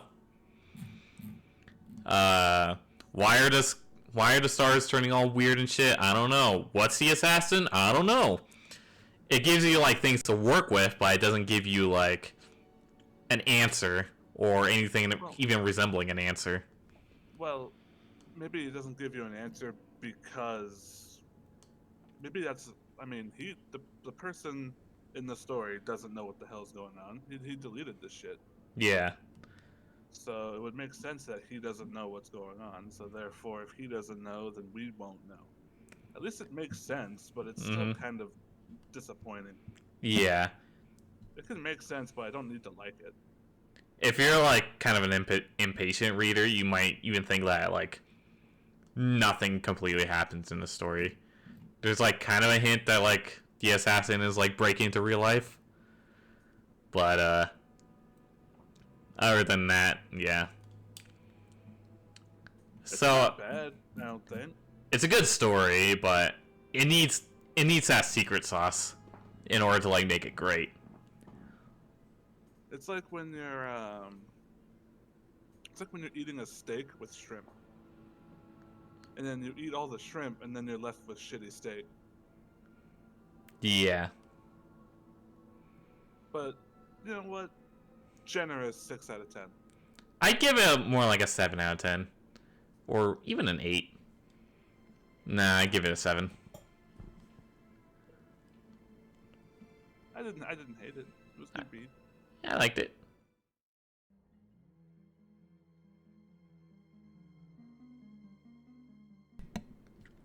In the last decade and a half, it's become infinitely easier to obtain exactly what you're looking for by way of a couple keystrokes. The internet has made it all too simple to use a computer to change reality. An abundance of information is merely a search engine away, to the point that it's hard to imagine life is any different. Yet, a generation ago, when words streaming and torrent were meaningless save for conversations about water, people met face-to-face to conduct software swap parties, trading games and applications on Sharpie labeled 5.5 quarter-inch floppies. Of course, most of the time, the meets were a way for frugal, community-minded individuals to trade popular games like King's Quest and Maniac Mansions among themselves. However, a few early programming talents designed their own computer games to share amongst their circle of acquaintances, who in turn would pass them on until, if fun and well-designed enough, an independently developed game had its place in a collection of aficionados across the country. Think of it as the 80s equivalent of a viral video. Alright, one thing I'm gonna point out right away is the vocabulary is kind of strange. I wasn't gonna say anything, but yeah. Like, you know, I know what most of these words mean. The author does too, but like, you know, when you're reading this aloud, it's like a little easy to like trip over your own words, you know? It's like, why didn't you just use, indie developer instead of independent? Like, come on, so that sort of thing. Yeah. Pale Luna, on the other hand, was never circulated outside the San Francisco Bay Area. All known copies have long been disposed of. All computers that have ever run the game now have detritus? Buried under layers of filth and polyester. This fact is attributed to a still doing it. number of rather abstruse, it's kind of annoying me. This fact is attributed to a rather abstruse design choices made by its programmer. Pale Luna was a text-adventure game in the vein of Zork and The Lurking Horror, at a time when said genre was swiftly going out of fashion. Upon booting up the program, the player is presented with an almost completely blank screen, except for the text. You are in a dark room. Moonlight shines through the window. There is gold in the corner, along with a shovel and a rope. There is a door to the east. Command. So began the game that one writer for a long out-of-print fanzine decried as enigmatic, nonsensical, and completely unplayable, as the only commands the game would accept were pick up gold, pick up shovel, pick up rope, open door, and go east. Sounds like Dragon Quest. The player was soon presented with the following. Reap your reward. Pale Luna smiles at you. You are in the forest. There are pests to the north, west, and east. Command. What quickly infuriated the few who played the game was the confusing and buggy nature of the second screen onward. Only one of the directional decisions would be the correct one. For example, on this occasion, a command to go in a direction other than north would lead to the system freezing, requiring the operator to hard reboot the entire computer. Furthermore, any subsequent screens seem to merely repeat the above text, with the difference only being the directions available. Worse still, the standard text adventure commands appear to be useless. The only accepted non-movement related prompts were use gold, which caused the game to display the message. Not here. Use shovel, which brought up Not now. and use rope, which prompted the text. You've already used this. Most who played the game progressed a couple of screens into it before becoming fed up of having to constantly reboot their devices and tossing disks in disgust, writing off the experience as a shoddily programmed farce. However, there is one thing about the world of computers that remains true. No matter the era, some people who use them have way too much time on their hands. A young man by the name of Michael Nevins decided to see if there was more to Pale Luna than what met the eye. 5 hours and 33 screens worth of trial and error and unplugged computer cords later, he finally managed to make the game display different text. The text in this new area read, Pale Luna smiles wide. There are no pets. Pale Luna smiles wide. The ground is soft. Pale Luna smiles wide. Here. Command. It was another hour before Nevin stumbled upon the proper combination of phrases to make the game progress any further. Dig hole, drop hole, then fill hole. This caused the screen to display. Congratulations. 40.2424.8. Negative 121.4434. upon which the game ceased to accept commands, requiring the user to reboot one last time. After some deliberation, Nevins came to the conclusion that the numbers referred to lines of latitude and longitude. The coordinates led to a point in the sprawling forest that dominated the nearby Lassen Volcanic Park. As he possessed much more free time than sense, Nevins vowed to see Pale Luna through to its ending. The next day, armed with a map, a compass, and a shovel, he navigated the park's trails, noting with amusement how each turn he made corresponded roughly to those that he took in-game. Though he initially regretted bringing the cumbersome digging tool on a mere hunch. Okay, this is getting interesting. The path similarity all but confirmed his suspicions that the journey would end with him face to face with an eccentric's buried treasure. Out of breath after a tricky struggle to the coordinates, he was pleasantly surprised by a literal stumble upon a patch of uneven dirt. Shoveling as excitedly as he was, it would be an understatement to say that he was taken aback when his heavy strokes unearthed the badly decomposing head of a blonde-haired little girl. Nevins promptly reported the situation to the authorities. The girl is identified as Karen Paulson, 11, reported as missing to the San Diego Police Department a year and a half prior. Efforts were made to track down the programmer of Pale Luna, but the nearly anonymous legal gray area in which the software swapping community operated inescapably led to many dead ends. Collectors have been known to offer upwards of 6 figures for an authentic copy of the game. The rest of Karen's body was never found.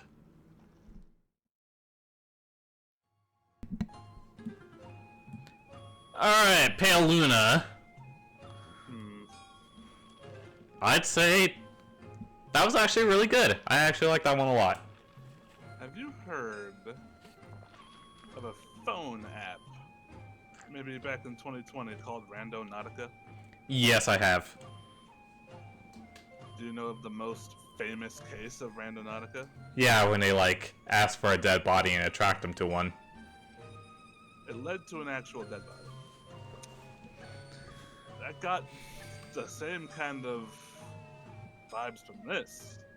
Near the end. I'm pretty sure Pale Luna came first. I remember reading this during my middle school years. Yes, this came way early. This came way first. Yeah. But yeah, that was I mean, it was a kind of out of left field, which I argue it wasn't. It set up the creepy tone. And then there's all the stuff the game is displaying, you have a rope, you have a shovel, you have gold. And then you bury the gold at the end. And then the revelation that, oh hey, it was actually a little kid's head. Is yeah. Is also, it doubles back, because if I remember, isn't she blonde? Yeah. So it basically recontextualizes the entire plot. And I think that's really fucking cool. Because most stories, they don't give that kind of plot twist. They have a twist, but it doesn't, change the meaning of, what's going on throughout the story. They have a twist, but it doesn't plot. Yeah, it's just, shit that comes out of left field, like we saw of, Mr. Mix or, Playing Along with Evelyn. But this one actually does its twist, very well. Yeah, I'm actually gonna say it's gonna probably be the only time I say it. It's too short. I'd argue it's perfect length. It ends at a great point. I feel like if they, extended it, they would have, cleared it up with, too much pointless detail, giving more, actions to the game, or, yeah, describing how the girl was murdered. It had the risk of running too long. Yeah, but I think this is the perfect length. But yeah, not bad at all. It's probably going to be one of the better reads. I think this is... So far, this is, probably the best video game creepypasta I've read. You know what? It's like popcorn chicken. Mm-hmm. Y'all remember Popeyes? Not Popeyes, KFC popcorn chicken? Yeah. That shit ain't around no more. But when it was so tasty, it was so good. And now it's gone. Now I'm sad. Yeah. That's basically the story. But one thing is, near the beginning especially, we had to deal with a lot of words, like stupid words. Yeah, I think if I had to change anything about Pale Luna, it's more of a nitpick. It's not like destruction. Yeah, it's just keep the vocabulary like simple. A thing about like when you're writing is it's always a good idea to like read what you're writing out loud, because you find out that if you like are constantly stumbling over your words or anything like that, then it's a sign that like you need to like reword it or like simplify things. Yeah, but other than that, other than a slight nitpick, I have like, yeah, I have like no real issues with Pale Luna. Good job, whoever you are. I forget your name. Does it say who wrote it? Mikhail Honorides. 2011. Mikhail. Japanese man. That's not Japanese, it's Russian. Oh. Yeah. Edit that out.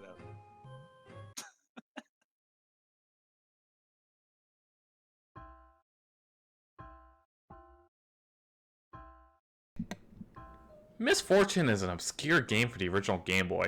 Since no known hard copies or ROMs exist, all known information on the game is derived from personal accounts and scant assemblages of screenshots.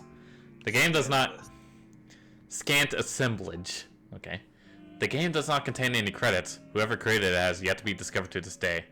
The few who have experienced it consider it to be one of the scariest video games ever made. On Game Boy? Come on. Given its age and cult following among horror game enthusiasts, it's entirely possible that the authors of widely known creepypastas such as Sonic.exe and Lavender Town Syndrome drew inspiration from Misfortune. Oh god. I think you're projecting a little bit there, bud. Beginning. The player controls what appears to be a young boy in a strange gothic building. After briefly exploring their environment, they are confronted by a malevolent being. Despite the character never identifying itself, some people, citing notable similarities, claim that it may be a representation of Baphomet, Beelzebub, or even the devil. Upon meeting the mysterious creature, a dialogue box will appear with the text, "I exist within the very fabric of reality. Do you want to challenge me?" This is followed by a yes or no choice. Should the player choose yes, the being replies, "Then let's begin." Gameplay. The player is then transported to a series of maze-like rooms, each filled with pit traps, locked doors, keys, and traps. The objective is to progress through each room by either reaching the stairs or to the next level or solving a puzzle. This can include answering riddles or choosing the correct doors or pathways. The most well-known example consists of a level where 4 small cabins are shown on screen. A dialogue box will appear that reads, "Choose wrong, and misfortune will befall your loved ones. Are you ready to play?" I said it! Should the player make a mistake at any point throughout the game, the screen will cut to black before showing a more detailed image of the demon, along with a dialogue box reading, "I am God here," in what appears to be blood-styled writing. You know, it's kind of a bullshit puzzle to start with. Here, pick one of these doors. Pick one, go fuck yourself. Okay, thanks, fucking whoever the fuck your name is who developed the first 4 Final Fantasy games. Rumors pertaining to the game's alleged harmful effects began to surface on the internet around the late 1990s. Players claimed to have begun experiencing ongoing depression and dread shortly after losing and seeing the game over screen. Once prominent members of online forums who shared such claims are thought to have died or disappeared when they suddenly became inactive without warning. Heated discussions soon dominated these forums for some time, but the mystery never seemed to get any closer to being solved. Some wrote the whole thing also as a tasteless practical joke. Others believe that viewing the image of the evil character after losing the game can really cause the player to experience misfortune, as the game's antagonist promise. Soon, Soon, people began to speculate that the eerie soundtrack of the game was the cause. The music in Misfortune consisted of deep, buzzy tones and off-key melodies. The game had a remarkably unsettling soundtrack overall, despite its composition being limited to the 8-bit Game Boy sound bank. The game over screen especially had erratic, almost nauseating music, accompanied by a very high frequency. Rumor has it that this track has somehow influenced moods and thought patterns. Of all the tracks in the game, only the theme that plays in the first meeting with the demonic entity can be found on the internet today. Okay, let's listen to it.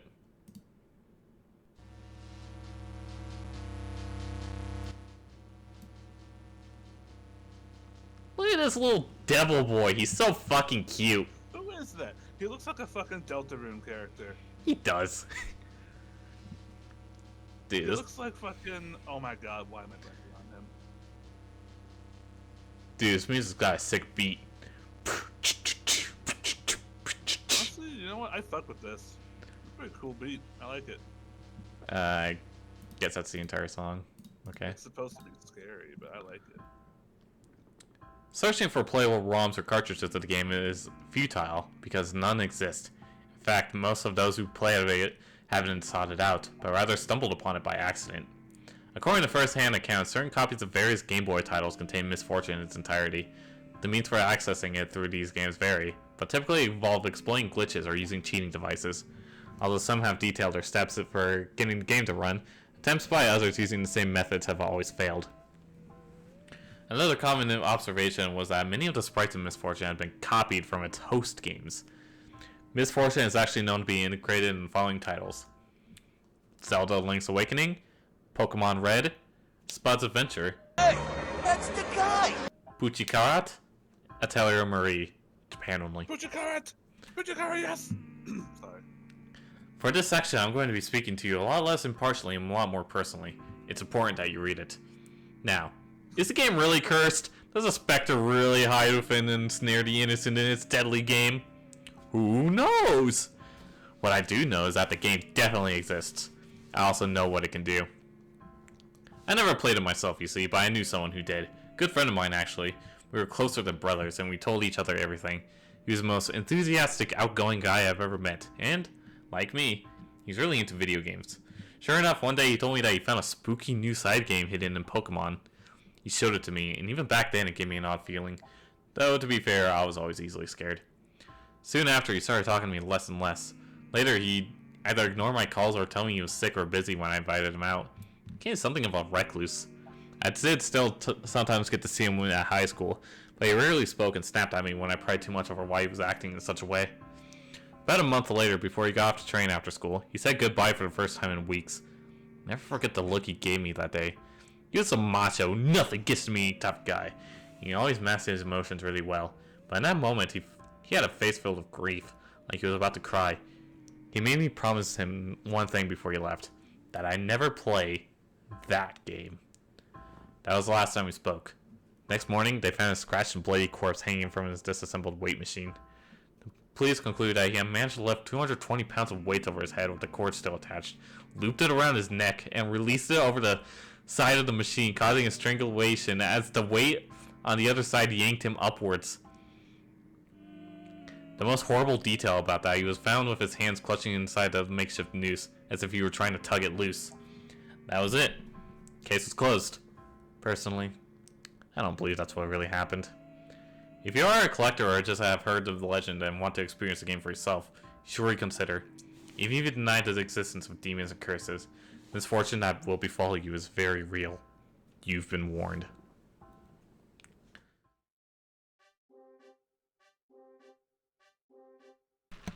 Alright, Misfortune Game Boy. Homeboy, I got something to tell you. Yeah. I think you tattled on yourself at the very start of this story, my guy. Why? He explicitly brought up fucking Sonic.exe and Live in Newtown Syndrome by name as inspiration.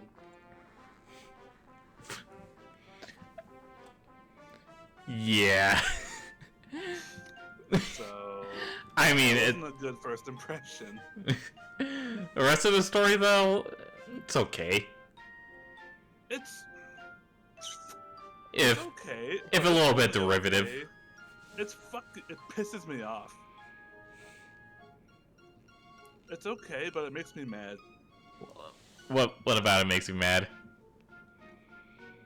Because it's right on the cusp of being cool. And super cool. Like, I mean, it's already cool. I really like the idea of it like a secret game that you can only like stumble upon in like other well-known games. It creates like that kind of like paranoia factor if you find yourself playing like Link's Awakening or Pokemon again. Mm-hmm. But at the same time, the whole like evil curse thing, I don't think that detail needed to exist. How we can like the whole evil cursed video game cartridge thing. It's not the author's fault that it's super played out. And it's super hard to make it engaging. Hell, most of the classic haunted things can't even make it fucking engaging. yeah. But even then, like, in spite of the obvious problems I have personally and bias I have, I don't outwardly hate it. Like, it's not offensive or anything. It's just I don't know how to describe my feelings. It's just I don't know how to describe it either. Like, it's just, you know, nothing special. it's nothing special, but it's nothing like offensive at the same time. Yeah. It just annoys me. And of course, there's like those whole like the whole end part where he gives like his own like testimony with like his friend who played the game, even though like earlier like okay, it's kind of weird that the story describes that like people who play the game have bad shit happen to them, and then of course later on we needed like a whole like first-hand experience about that. Yeah, and also, this is also a nitpicky thing, but why is the story structured like someone's high school documentary? Soundtrack, available, like, why are you putting this like some college exam? Maybe this is for his college project. That's like another, I'm full of nitpicks.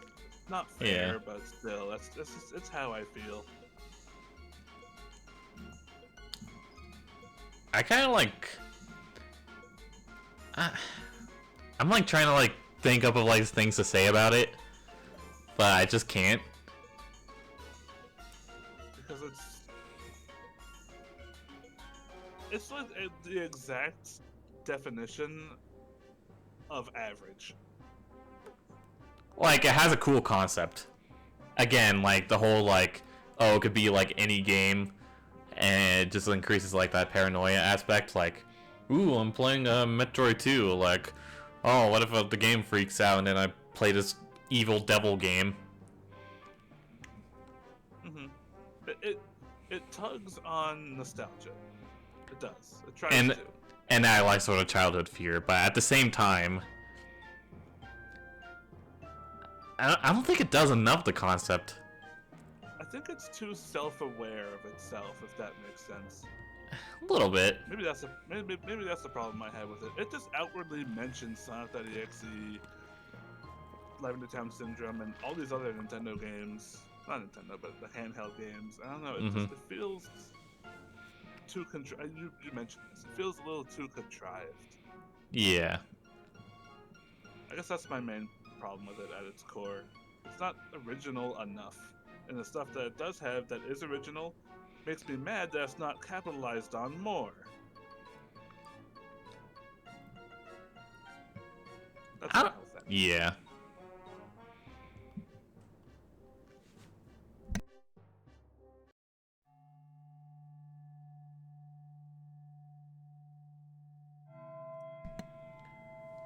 I had recently spawned a new world in single-player Minecraft. Everything was normal at first as I began chopping down trees and crafting a workbench. I noticed something move amongst the dense fog. I have a very slow computer, so I have to play with a tiny render distance. I thought it was a cow, so I pursued it, hoping to grab some hides for armor. It wasn't a cow, though. Looking back at me was another character with the default skin, but his eyes were empty! I saw no name pop up, and I double-checked to make sure I wasn't in multiplayer mode. He didn't stay long. He just looked at me and quickly ran into the fog. I pursued out of curiosity, but he was gone. I continued on with the game, not sure what to think. As I expanded the world, I saw things that seemed out of place for the random map generator to make. 2x2 tunnels in the rocks, small perfect pyramids made of sand in the ocean, and groves of trees with all their leaves cut off. I would constantly think I saw the other player in the deep fog, but I never got a better look at him. I tried increasing my render distance whenever I thought I saw him, but to no avail. I saved a map and went on the forums to see if anyone else had found a pseudo-player. There were none. I created my own topic, telling of the man and asking if anyone had a similar experience. The post was deleted within 5 minutes. I tried again, and the topic was deleted even faster. I received a PM from the username, Herobrine, containing one word. Stop! When I went to look at Herobrine's profile, the page fell forward. I received an email from another forum user. He claimed that the mods could read the forum user's messages, so we were safer using email. The emailer claimed that he had seen the mystery player too, had a small directory of other users who had seen him as well. Their worlds were also littered with obviously man-made features, and they described the mystery player as having no pupils. About a month passed until I heard from my informant again. Some of the people who had encountered the mystery man had looked into the name Herobrine and found it to be frequently used by a Swedish gamer. After some further information gathering, it was revealed to be the brother of Notch, the game's developer. I personally emailed Notch and asked him if he had a brother. It took him a while, but he emailed back with a very short message. I did, but he's no longer with us. I haven't seen the mystery man since our first encounter, and I haven't noticed any changes to the world other than my own. I was able to press print screen when I first saw him. Here's the only evidence of his existence.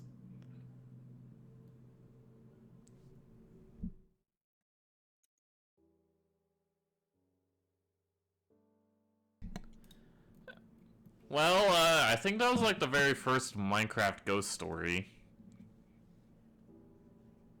Overall, kind of weird. Kind of lame. Like, it's the definition of short and I don't even want to call it sweet. It's just short. It's just short. It's just short. It's not even sweet. It's more like the taste of anal paste.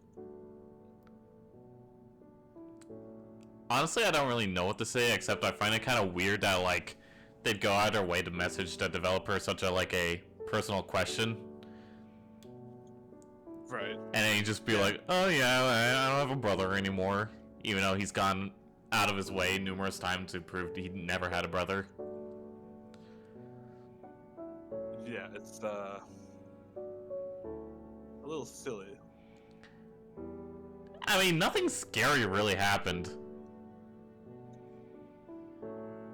Like, no, it was kind of it just kind of happened. oh, he's the ghost player. He's shaving off all the leaves off of trees. Ooh, I don't know about you guys, but I fucking trousered my trousers. Wait, yeah, I don't know what else to say about Herobrine. I guess it's kind of funny that he became like such a huge icon within the Minecraft community. Yeah, This- it feels since he's like so big, it feels a little disingenuous almost to just count him out so readily. Yeah, But I mean, like, you know, he's like, Herobrine's extremely famous, and then you like look back at his original story, and it's just the very definition of underwhelming, you know? right, like, and then I have no idea why. I mean, objectively speaking, of course. I mean, I don't want to. I guess, like, because it's one of the earliest Minecraft ghost stories, people just very quickly latched on to, like, an eyeless version of Steve, you know? Yeah, I guess like at this point in time, they would, the Minecraft community would, especially people who are into like creepypastas, they just really wanted a creepypasta. And then, like, you know, they built upon, like, the character, like, ooh, you can summon Herobrine into your world using golden netherstone, if you remember those days. Oh yeah, the golden netherstone. Yeah. So, I guess it does its job of being a spooky little urban legend, but I kind of expected a little more from it. It does its job, but it only shows up to do its hours. Yeah. He doesn't put in that extra oomph. Exactly.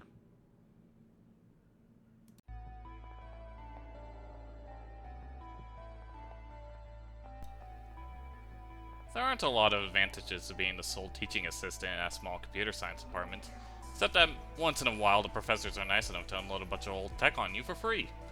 Maybe they're cleaning out their offices for the first time in decades and have a few Macintosh classics that would otherwise end up in a dumpster.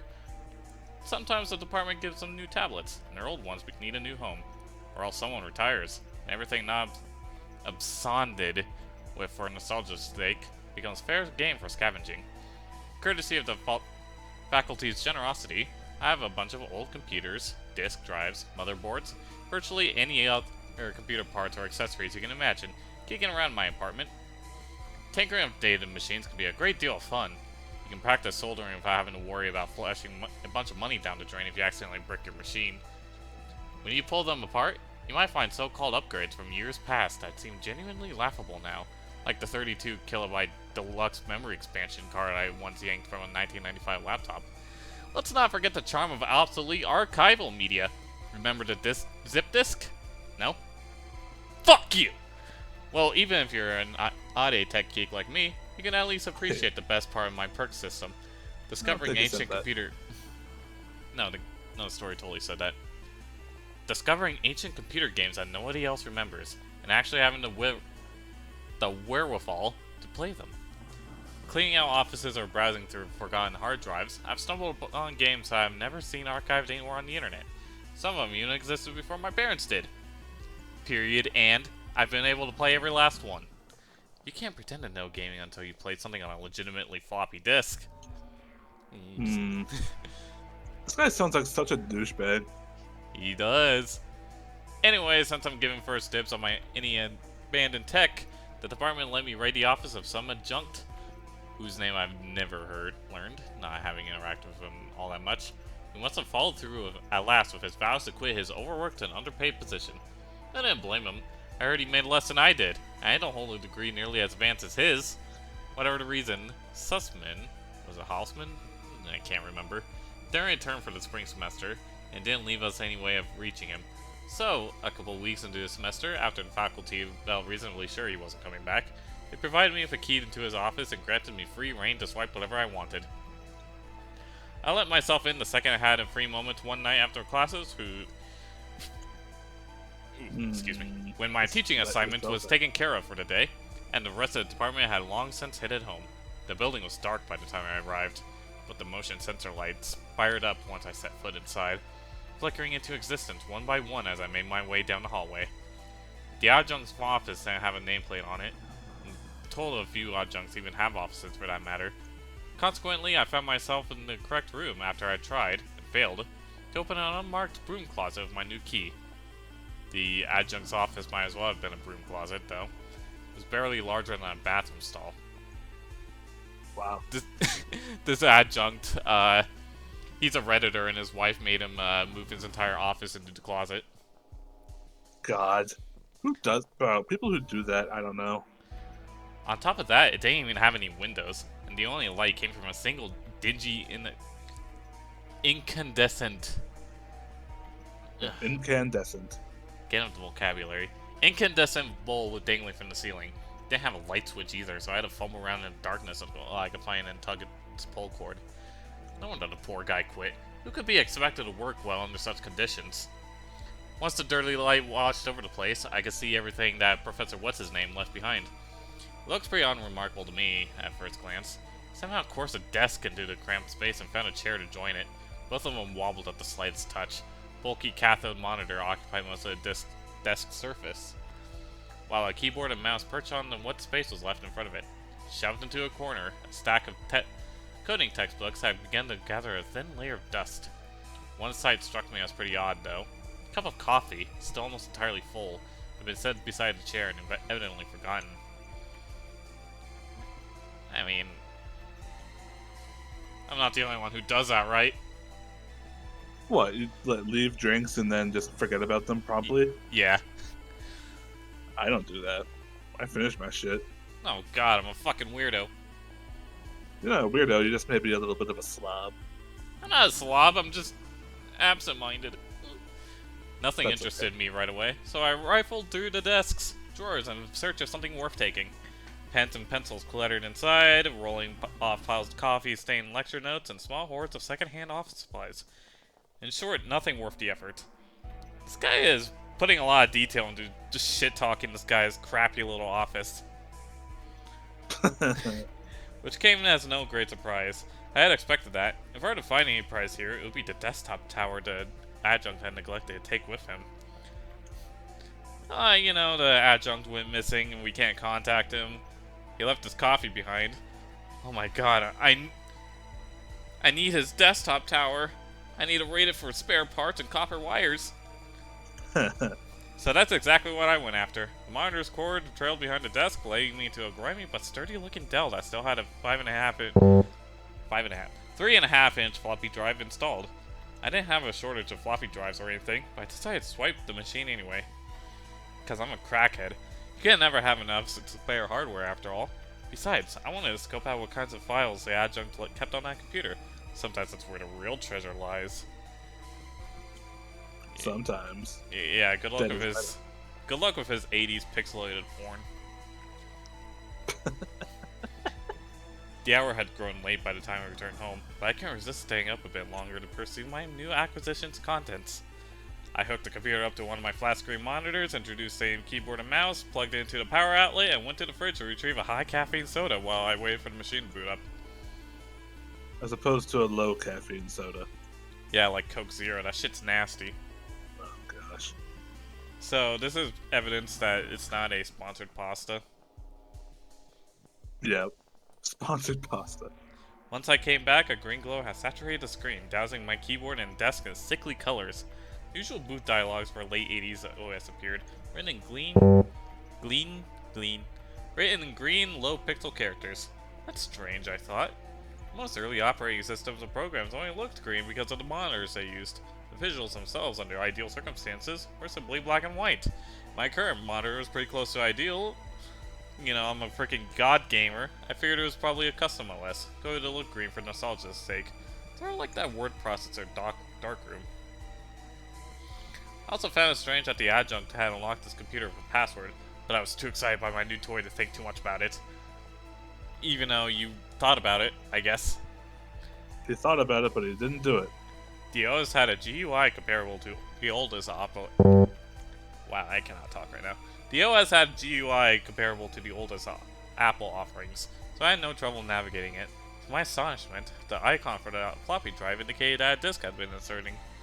How had I missed that when I first inspected the computer? Sure enough, the ejector button on the tower protruded like something had been placed inside. Did it magically show up or something? Did a ghost put it in? I don't know. I poked it, and now popped a deep red floppy disk. I slid it into my hand. The label on the disk front side, written in black marker of most compact penmanship I've ever seen. Read simply, Toter's Maze.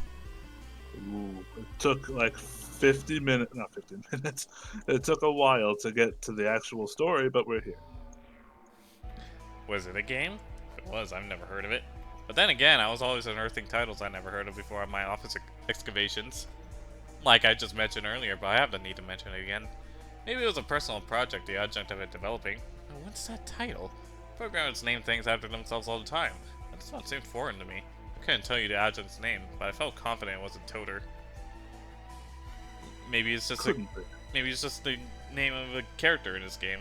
Why do you gotta be such a dick about it? Like, why are you being such an asshole? At that point, my curiosity could be restrained. I slid a disk into its drive and ran to a single executable file it contained. The mouse cursor turned to an hourglass as the computer processed my command. Then, for no more than a millisecond, transformed into a completely different shape. I could have sworn it looked like a terribly distended face, but I didn't catch a close enough glimpse, because shortly thereafter the screen went black. Okay. I know this was like kind of a trend in like early stories, but like, I could have sworn it looked like something, but it probably wasn't that because it was too quick to really notice that was something, even though it was the thing that I noticed. It was too busy, it was too quick, and I was too lazy. A second or two later, blocky green text, cleverly arranged ASCII style to look as if it were dripping or melting, filled the screen. Toter's Maze appeared in gigantic font, with a single red dot punctuating the center of the O, resembling a pupil caught in a camera flash. Beneath the title, a substantially smaller font presented me with a binary command. Begin Y/N. It comes with a little screenshot. Begin? Why is like the begin letters so much more not blurry? I don't know. He made this in Photoshop in 2 seconds. Messing with the arrow keys, I found I could move the red dot around, but that I couldn't maneuver beyond the letter that ringed it. I appreciated this simple diversion that the programmer thought to include, showed me some consideration for the player. Wondering what the rest of the game entailed, I hit the Y key. The screen went black, save for the O with the red dot. Small green letters began to appear one after the other with seconds-long intervals between them as if they simulated someone making a tentative remark. Eventually they finished spelling a message. Are you sure? Y/N. No? What a bizarre feature, I thought. Usually you save something like that for a quit function so that a user doesn't actually lose all their progress from a botched keystroke. The unexpected dialogue only made me more curious. So curious. I pressed Y. At that, the small letters erased themselves one by one, saving my Y for last. Then the large O disappeared. The red dot stayed for a moment before it, too, disappeared. I was left with another black screen. Soon, some text seemed to float from blackness, like bubbles rising from a deep pond. Level 1. Then the text seemed to sink out of view. After it disappeared, a bunch of angular green lines drew themselves into existence, forming a kind of labyrinth that looked like a simplified view of an intestinal tract. It wasn't much of a maze, though. I'm a god of maze. Fuck this. Wasn't much of a maze. I mean, I've played the scary maze game, so I know a thing or two. There's only one route available. No branching paths, no dead ends. Yes, I know what one route means. The red dot from the title screen waited at one end, and a blue dot of a slightly smaller size resided at the other. I presumed that I controlled the red one, and I was right! I could navigate the red dot with the arrow keys. It moved at a much brisker pace than I expected. If I drove into one of the green lines to stop moving, the game imposed no penalty if I did. I suppose there was no objective other than to reach the blue dot, so I started guiding the red dot towards it. When the two dots finally touched, the blue one simply faded away. The rest of the level followed suit. The red dot disappeared last. Text reading, Level 2, emerged from the blackness as if rising from liquid. Exactly what I'd seen for the previous level. It seemed anticlimactic for me, but then again, nobody plays games like this for cutscenes and stories. I expected more climax. Even though I'm playing an old video game, I figured the difficulty would ramp up at least, and perhaps make for a more entertaining experience. The second level proved no more challenging. Drew a square that took up half the screen. The red and blue dots appeared both inside on opposite corners. There were no obstacles. By no stretch of the imagination could it be called a maze. It seemed Toter had used up all of his or her imagination on the title screen. Ha! Your game is for pussies! Needless to say, the level didn't last long. Curiously, the victory animation was a little different this time.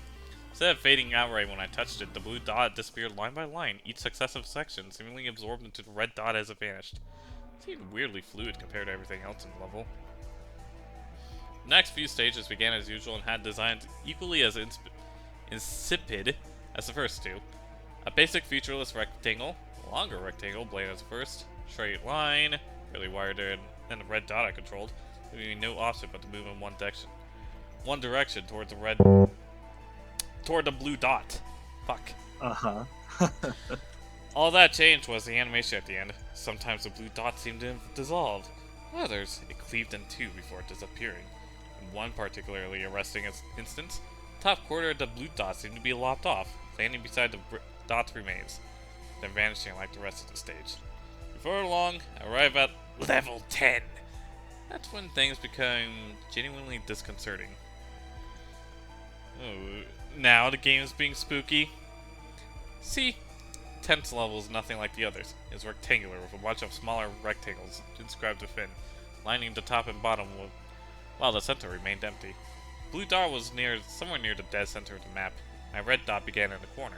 I started directing it towards its usual target, but then the blue dot did something unexpected. It moved. Get another screenshot. Take it all in. That is... That does nothing for me. That's not even a right word. It ran. As my dot grew closer and inched over by a pixel, I heard something and turned out to check the noise.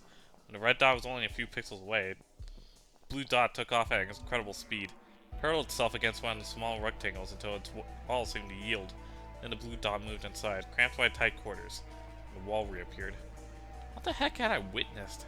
How was I supposed to clear the level now? My only idea was ramming one to the small rectangle side as the blue dot had done. As I did, I saw that the blue dot quivered. Eventually the wall collapsed and the dots touched. Resulting in the blue one splitting away into tiny pieces that coated the inner walls of the small rectangle. It didn't fade away like the rest.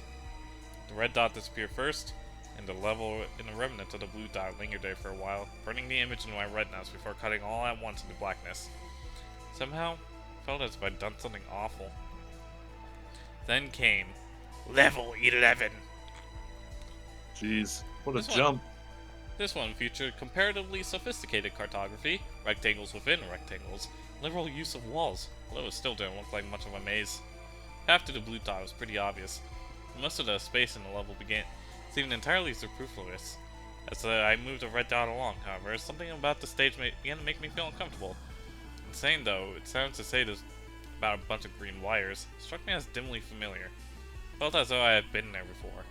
I blamed the feeling on the late hour, suspecting that a lack of sleep had started to toy with my senses. When I reached the blue dot, shape didn't change. Color drained from it, top to bottom, until... I don't know why these were the first words that entered my mind. Gray husk remained. I told myself I sounded crazy, but I couldn't reason the way the dread I had begun to feel. Weighed upon my chest, constricting my lungs, adding to the panic of each breath. It's a fucking static PNG. Calm down, bro. It's... Somewhere in my fight for air, I realized why the 11th level seemed so familiar. It looked uncannily like the floor plan of my stepfather's house. How? It's haunted! Woo! How many levels were left in this bizarre game? One was too many. I didn't want to play any longer. Pressed every key on the keyboard, but none of them, nor any combination I could think of. Let me exit the program. Tried to force the computer to shut down by holding down its power, but even after 2 consecutive minutes of pinning it, the screen still showed that hateful game. All the same, I couldn't bring myself to pull the plug on the machine. I somehow believed that everything would stay on even if I did yank the tower's plug from the socket, and I doubted I would react well to the sight. Well, it doesn't hurt to try. As if reading my mind, the level finally began to change. Instead of the entire thing fading to black, however, the red dot grew in size, expanding until the whole screen shone red. If migraines could be said to have a color, that red would be it. It seared my eyes, and when I held them to shut the guard against the scorching pain, the imprint of a horribly distended face glowed against my eyelids. Reflexively, my glance darted from it, but the thing reappeared whenever my eyes settled. Unlike most residual images that soften and fade over time, this one seemed to grow more detailed by the second. Its skull was deformed, stretched into an oblong shape like a pulled putty. Its jaw seemed detached, one side hanging much lower than the other. Where its eyes should have been, I saw only empty sockets that nonetheless seemed to watch me with malevolence. There was no way to avert my gaze from its frightening, hollow stare except to open my eyes again. Once I did, the screen at last turned black. Oh my god! I felt far more afraid of not finishing than finishing, so I went to level 12. I recognized this level too. clearly matched the floor plan of the computer science department, which is almost an exact replica of the fire escape diagrams I'd seen on the walls there. The level's blue dot ambled about the stage, pausing at certain points while swaying back and forth over them. The red dot lingered in a small room that corresponded to the location of the adjunct's office. It's only a game, I chanted myself like a mantra. It's only a game. It's only a game. My ritual almost restored my calm until my cell phone buzzed, stridently vibrating on top of my desk. I yelped at the sound. I couldn't help it. Text message had arrived. I felt reluctant to pick it up, expecting some correspondence worthy of the ring. It was only something from my mother. Even so, that put me on edge. She was far from a night owl, so for her to contact me at such a late hour did not bode well. Something's happened to Ron. Baby, are you writing your shitty creepypasta again? Something's happened to Ron, the message read. Ron was my stepfather. I don't know what. Blood everywhere. I don't understand. Have called the police. Too shaken to talk right now. Call me soon, please. My stomach had knotted so tightly that I had nearly vomited. I felt responsible. I was almost certainly responsible. What the hell kind of game was I playing? Who would make a game like this, and why? Well, maybe nobody made it. Maybe it's haunted. Spooky. I couldn't finish the thought before I ended up disgorging my soda onto the floor. I slumped forward. No, not the soda! It's like supposed to be like this incredibly intense moment.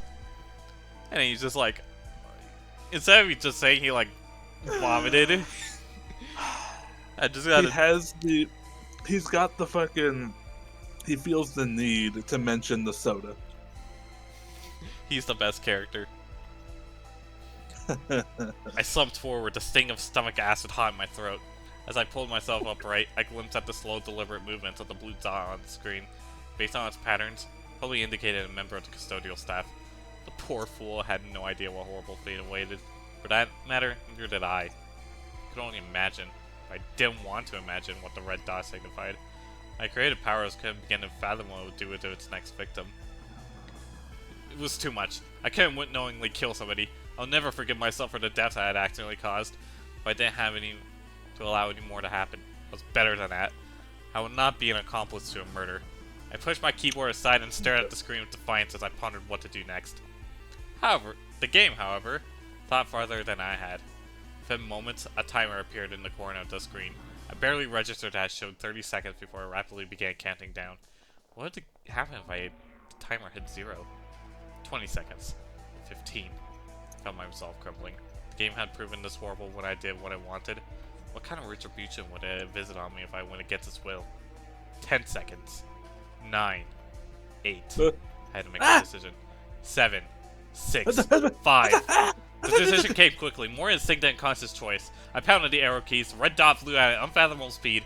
Blue dot had no time to react. As soon as the red touched it, collapsed in a pile, scattering like a handful of dust. The stage turned to water and fell from my eyes. By the time I had dried them, the hateful green font had risen. Final level! Stage 13. Shit. How auspicious.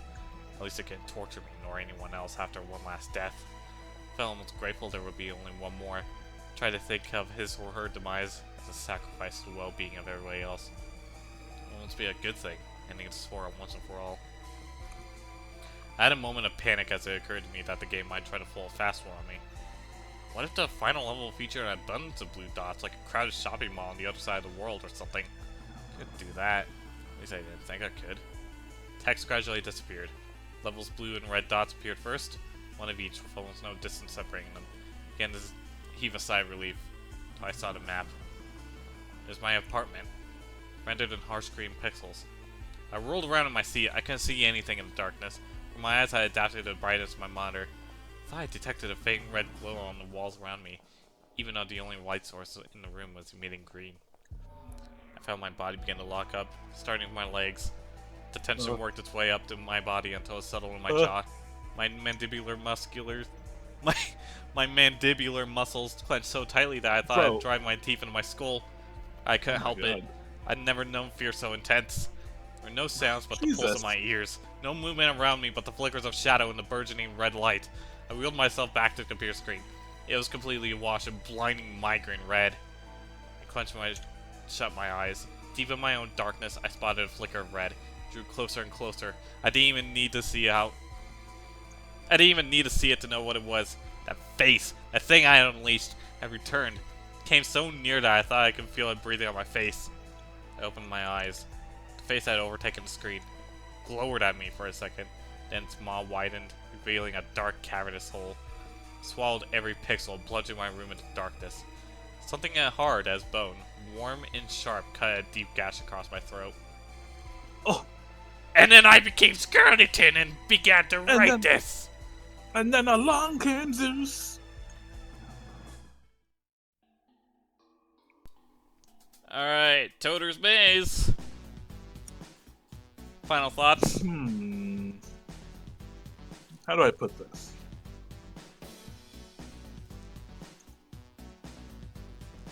Pretty wordy. Pretty wordy. Manages to have a pretty colorful description for a spooky video game. Right. Like, it fell into the, what do you call it? There's a term for it, you know it. It's when you describe something too much. A little bit. I know it was like trying to, I know it's trying to like set up like that sense of like indescribable fear you have, you know? But some of the wording is like kind of silly, like disgorging his soda. Like, it made me laugh out loud. I should never giggle at your scary story, I don't think. I think the build-up towards, like, the game actually being evil was pretty good. Like, oh, it starts off pretty unassuming, and then, like, hey, wait a minute, I recognize this as my stepdad's house. Oh no, I killed my stepdad! Right, like, And then... When we What were you gonna say? When we got there, and it took a while to get there, I didn't really like the payoff too much. The ending? Personally, I mean, yeah. I mean, Yeah. he just homeboy fucking dies. And then he turned I don't into... know. And then he turned into a ghost and wrote this. Like, oh shit. I don't know. Maybe if it was written in the third person, it would have worked better. Because when it's, like, written in first person, then, like, how the hell is he writing this, you know? I think that's, like, the most obvious, glaring issue of the story.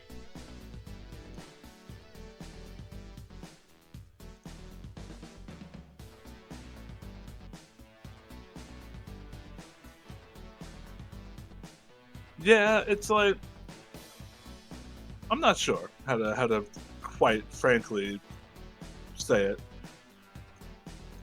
It's a lot of I didn't hate it. Actually, I kind don't of hate it. I actually kind of enjoyed it. No, I don't hate it. I don't hate it. But it's hard to like it, I guess. I don't know.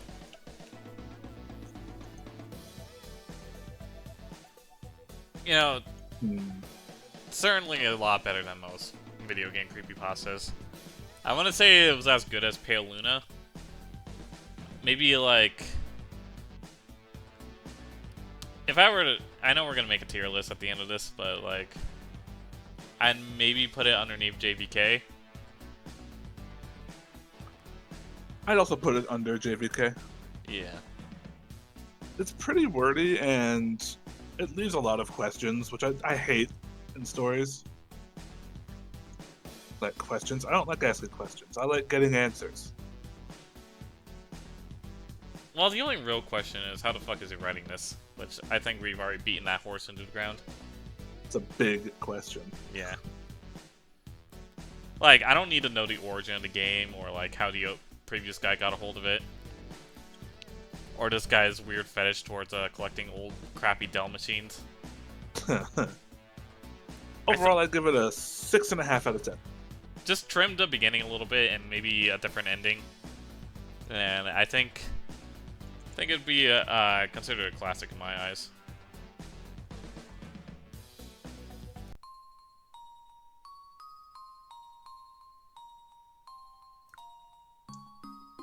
You see, I'm a simple college student living alone in an apartment. I was very enthusiastic about the release of Pokemon Heart Gold / Soul Silver here in the States. I had purposely locked myself out of all media and the internet aside for school purposes. It means no 4chan, no /v, no Bulbapedia, etc.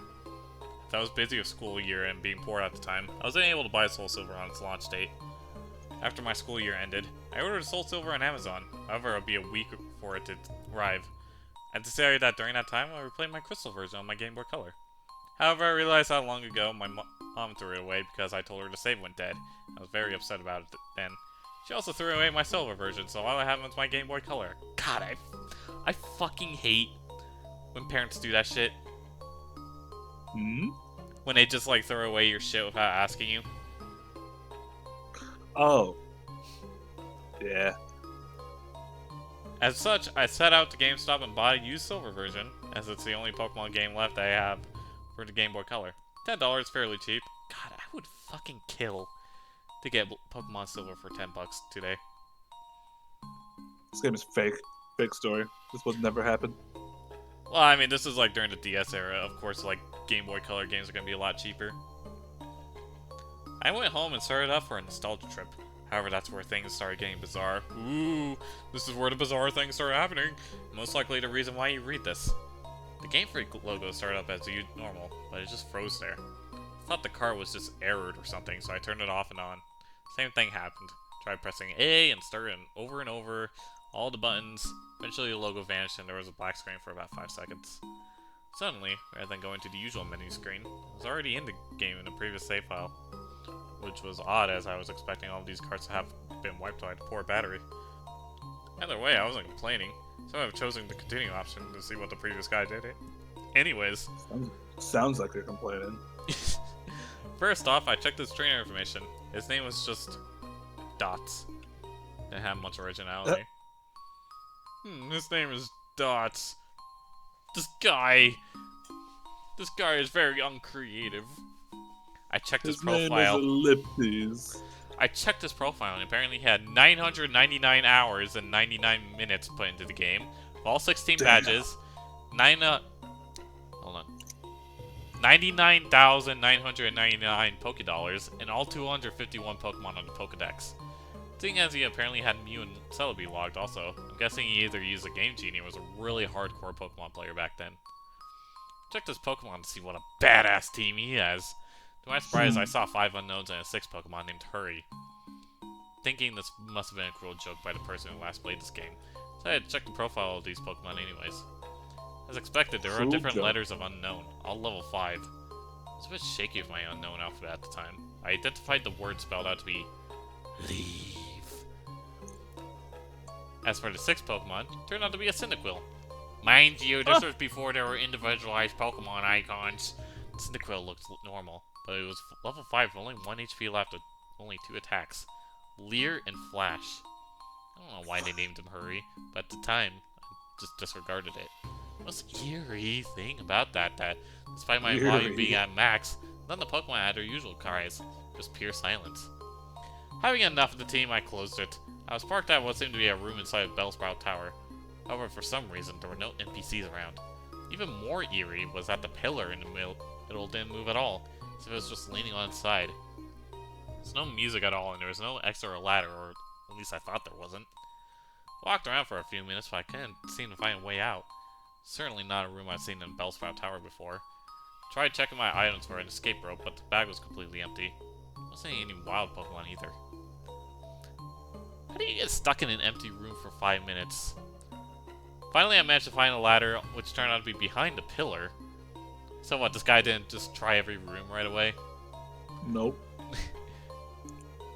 The screen turned black and the music started... What? He's a reverse gamer. Ah.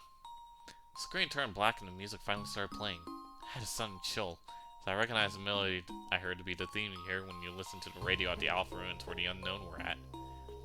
I immediately realized it wasn't a loading transition, but rather I was in a dark room and would need flash. Before I took care of that though, I immediately checked my Pokegear to change the radio to something more pleasant. It turns out there was no radio card, or even a phone or time cards. It's only a map card in which Gold? Ellipsis from earlier and I'll call him Gold from now on. It's just walking in the midst of black. Recall that Cyndaquil has Flash, so I turned off my Poké Gear and made Cyndaquil use Flash. I didn't see any message saying, "Hurry, has used Flash!" anything like that. The room just became lit just like that. And I soon regretted it. The room was a chilling blood red with a linear gray path heading south. The ladder I used to go up/down was not there at all. Just say you went the ladder you used to go down, like you didn't go both directions. Had no choice but to head south. The screen got darker at every 20 steps I made, until I finally made it to the end, which appears to be a sign. I read the sign which said, "Turn back now." Suddenly I was asked to answer a yes or no, but there's no question asked. I chose yes as I do not know what it was asking. The screen went black again, making a ladder climb sound. The unknown radio music stopped, and in a few seconds I was replaced with not as creepy Pokeflute radio music. I was in another room, but I held my breath and used Flash again. Suddenly it said that, "Hurry, has fainted," which was odd since I recall there was no static conditions like poison on him, and clearly wasn't in a battle. I checked my Pokemon quickly, and suddenly he's no longer in my party. In fact, after a bit of investigating, none of my Pokemon are there, but instead I'll replace with level 10 Unknown. I did the same thing as before and spelled out the Unknown. My then team of Unknown, spelled, Oh my god. "He died!" Ah! Either way, after that creepy change, the room was lit to reveal myself in a very small room that appears to be only 4 squares big. The walls of that room were gray bricks, as if I was inside something that was hollowed out. Outside that room appears to be a bunch of graves similar to the ones in Pokemon Red/Blue. I walked around that small room and pressed A, but nothing happened. I've already concluded that this is clearly a hacked game. A little slow on the uptake there. Some sadistic fuck sold it to GameStop. I would bet that GameStop would check the cartridge first before putting it up for sale. Yeah, usually at a game retailer, you're gonna have people double check and like play test a thing And before they put it up. because all the fucked up things happen immediately, they're just gonna be like, yeah, it's borked, or yeah, it's haunted by ghosts. You know, the usual shit. However, my curiosity kept me going. He's so curious.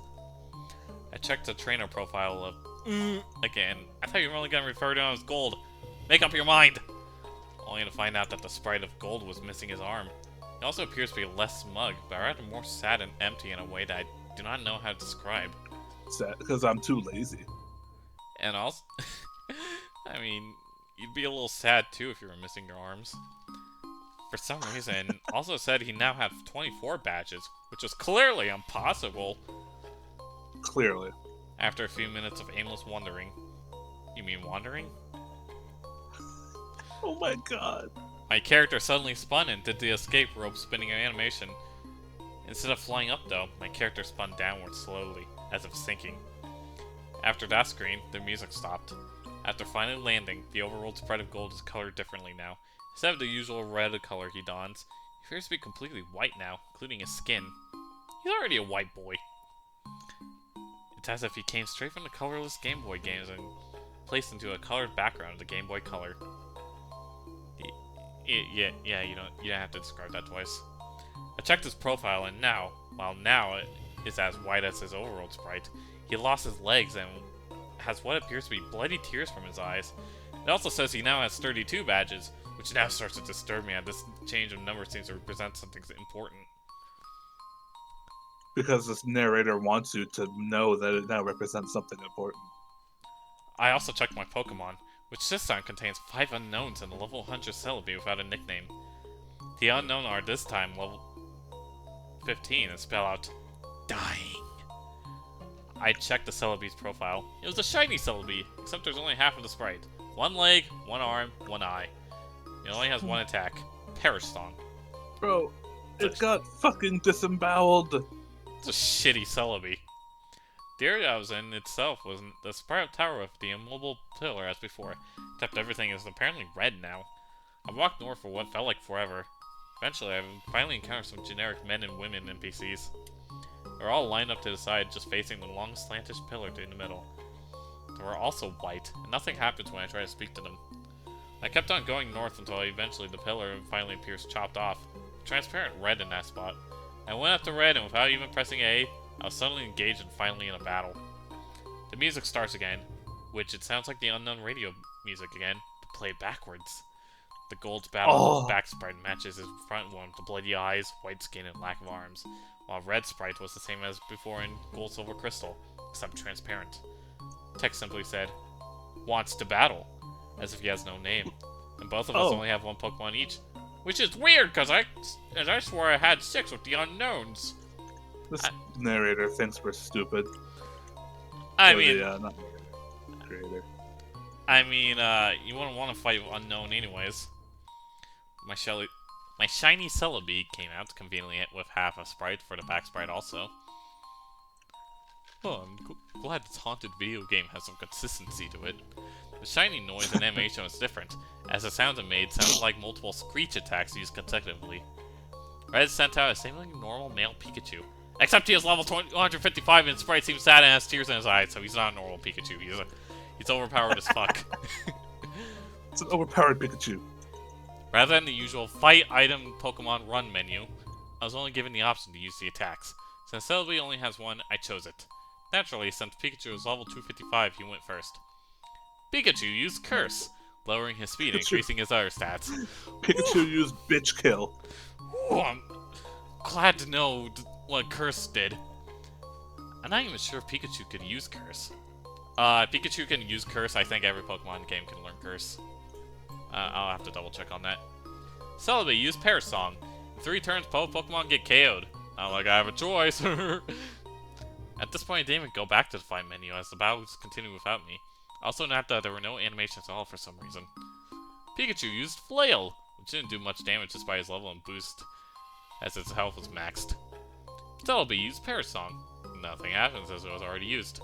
Pikachu used Frustration, which did a shit ton of damage, knocking Celebi down to less than 10 HP. Celebi used Pain Split, which surprised me because Celebi didn't even have that attack in the first place. Now Celebi and Pikachu have about 150 health. Pikachu used Mean Look. Not like that did anything. As expected, due to the effects of Pear Song, my Celebi fainted, except in the text, it said Celebi had died. Instead of the ordinary drop-off screen animation, Celebi back sprite simply just vanished. For some reason, the Pikachu is still up, even with Pear Song. Didn't count as my loss. Pikachu used one more different attack beyond the 5 attack limit. Pikachu used Destiny Bond. Afterwards, it said Pikachu had died, with a slow fade-out animation. Apparently I was the winner! As the transparent red sprite showed up and said, At that point, I just freaked out, as that transparent red sprite was suddenly beheaded, leaving nothing but his transparent body. Yes, holy fuck! Yes, I know he's transparent. Battle then ended at that point and faded out along with the music. I'm back in the overworld with another change to Gold sprite. He's now as transparent as Red's overworld sprite. I quickly checked Gold's profile, where this time the only thing that remains of him is his head, with transparent skin. Head was zoomed in a bit, showing a black void in his eyes. It now stated that he now has 40 badges. Oh no. God, he's a master trainer. Oh god, he's multi-regional. I then backed out and checked my Pokemon. They're all level 20 shiny unknown, which then spelled out, Red, no more. I was at what I now know is next to the end. Thank God it's almost over. There's apparently no music playing, but for some reason I still felt like something was there that could be heard. I was back in my room in New Bark Town. Maybe finally I get to play this game properly as a floating head with 6 unknown. Who am I kidding? I knew that sadistic fuck must have done something. I walked around my room to interact with things. Sadistic fuck. This guy is suddenly getting a potty mouth. As I'm a bit afraid to go down the stairs to see what was waiting down there. Note that I said, walked, as while the background was moving, Gold was not moving his transparent limbs at all while doing so. Just floating like those ghosts you see in Diamond/Pearl. I'm glad you specified that. As expected, the radio, computer, and TV did not work, so I had no choice but to go down the stairs. I ended up in the same lower floor level of room of my house. Everything appears normal except Mom isn't home. Yeah, she finally got sick of me. Mom ain't home. She fucking left your ass. After failing to interact with anything in this room, I decided to go outside. To my surprise, that door leading outside at the south didn't work. Instead, I just walked straight through it to a void. Mom, the door isn't working. Oh wait, no, you left. I continued moving stuff to see what the fuck was going on. My house vanishes as I head south into the void. It was creepy, as when I entered the void, the outline on Gold's transparent sprite turned white to contrast with the pitch black. Eventually, I reached a white area, and Gold's sprite turned black and transparent again. I continued south without thinking of stopping at all. After a long trek south, I finally encountered something. It was Gold! Now in caps, regular sprite. I talked to it. He said, "Goodbye forever." No. Notably with a space in between forever and ... and vanished. As that happened, it said, used nightmare, which at that point I would not deny that being possible. I don't need your quips, author. Gold did another escape rope animation, spinning slowly downwards like before. I'm now back into that small hollowed-out room surrounded by graves earlier. At least I say I was back there, as there's no sprite anymore. I tried to walk around, but nothing moved. Not even a wall bumping noise. I checked my trainer profile with absolutely no gold sprite left. It said I have 0 badges, and all the pictures of the Johto gym leaders at the bottom were replaced with skulls. I checked my Pokemon, which were all level 25 unknown. As expected, spelled out a phrase I dared to read. I'm dead! Bro died. Bro died! As soon as I went back to the overworld, the room I was supposedly in was then covered up with the same blocks as the walls. I then figured out what exactly was in that room when the final text said, R.I.P. That room was a big grave surrounded by other graves. Gold has already been dead. He died presumably a few years after he defeated Red. He was a young trainer who, despite his efforts in collecting so many badges and attempting to become a Pokemon Master, was still unable to avoid the inevitable fate of death. His efforts were eventually forgotten by the next generation. I think bro's looking a little too deep into this. A little. But hey, you know, I'm glad the author decided to spell this out for me, like fucking Persona 5 or something. Right. I was unable to escape that text no matter what I pressed. I tried resetting the game. The same thing happened. Which I then finally decided to give up on that horrible nightmare. After that experience, I will never look at the gimmick Unknown the same way again. I still look at Unknown the same way. It's a fucking piece of shit waste of potential.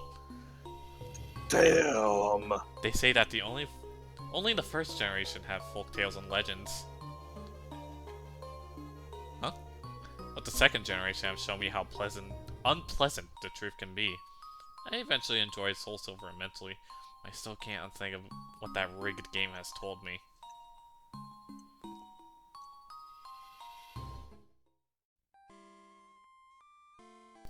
Alright, that was Lost Silver. Probably one of the earliest Pokemon creepypastas I can recall. Goofy as fuck. Yeah, kind of goofy, like...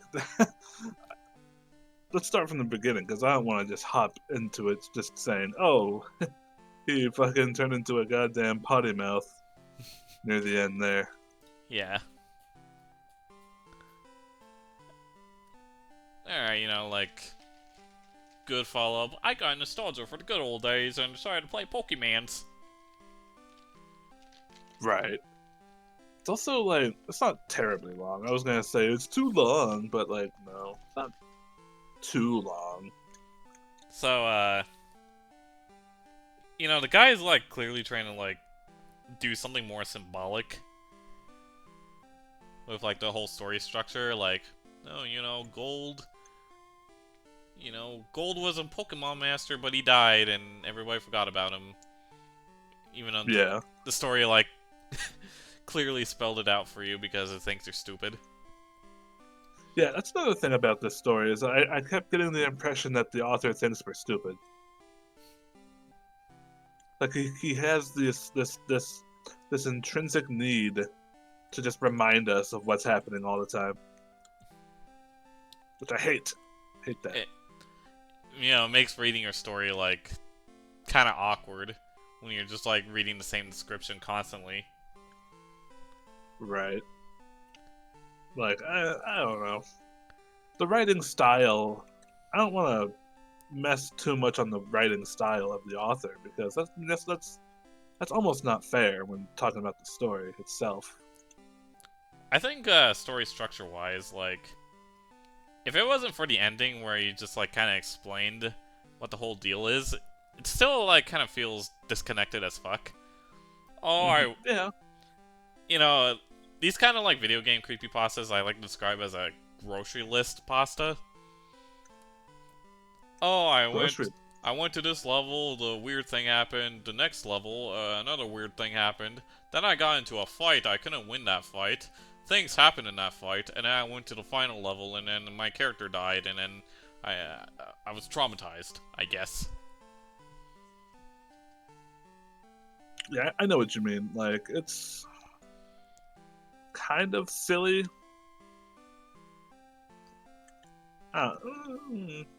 Grocery list creepypasta, huh? I like that. I guess, like, if you think about it hard enough, and just ignore, like, the story itself, like, I guess, like, the imagery can be kind of haunting. Like, Yeah. going through, like, a red pixelated fuck you hall with, like, creepy ghosts standing around it. Yeah, I don't say this a lot, but I think that this story would have benefited pretty good from pictures. Even like little MS Paint edits would have worked. Maybe just make it There's Maybe just make it a fan fiction. Yeah, there's also that. Just making it a fanfic. Yeah, if it meant like elaborating more on details and,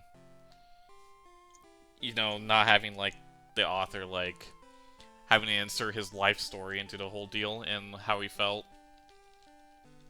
Yeah, it did kind of feel like an essay on. I mean, a diary, I guess, would be better. Yeah. But I'm not gonna say I hate it because I don't. There's worse Pokemon stories out there, but this one just relies too much on the whole use your imagination thing. Well, also, this is like one of the first Pokemon creepypastas. I think Pokemon Black was before this. Pokemon Black. Yeah. And I think Lavender Town was also before this. I could be wrong on that, though. Lavender Town Syndrome? Maybe. I don't remember. Yeah. That sounds like something that would be true. So I'm inclined to believe it. Well, like, just because you're one of the first and you're like, oh, the story invented the cliches. Yeah, that doesn't exempt you from anything. Yeah.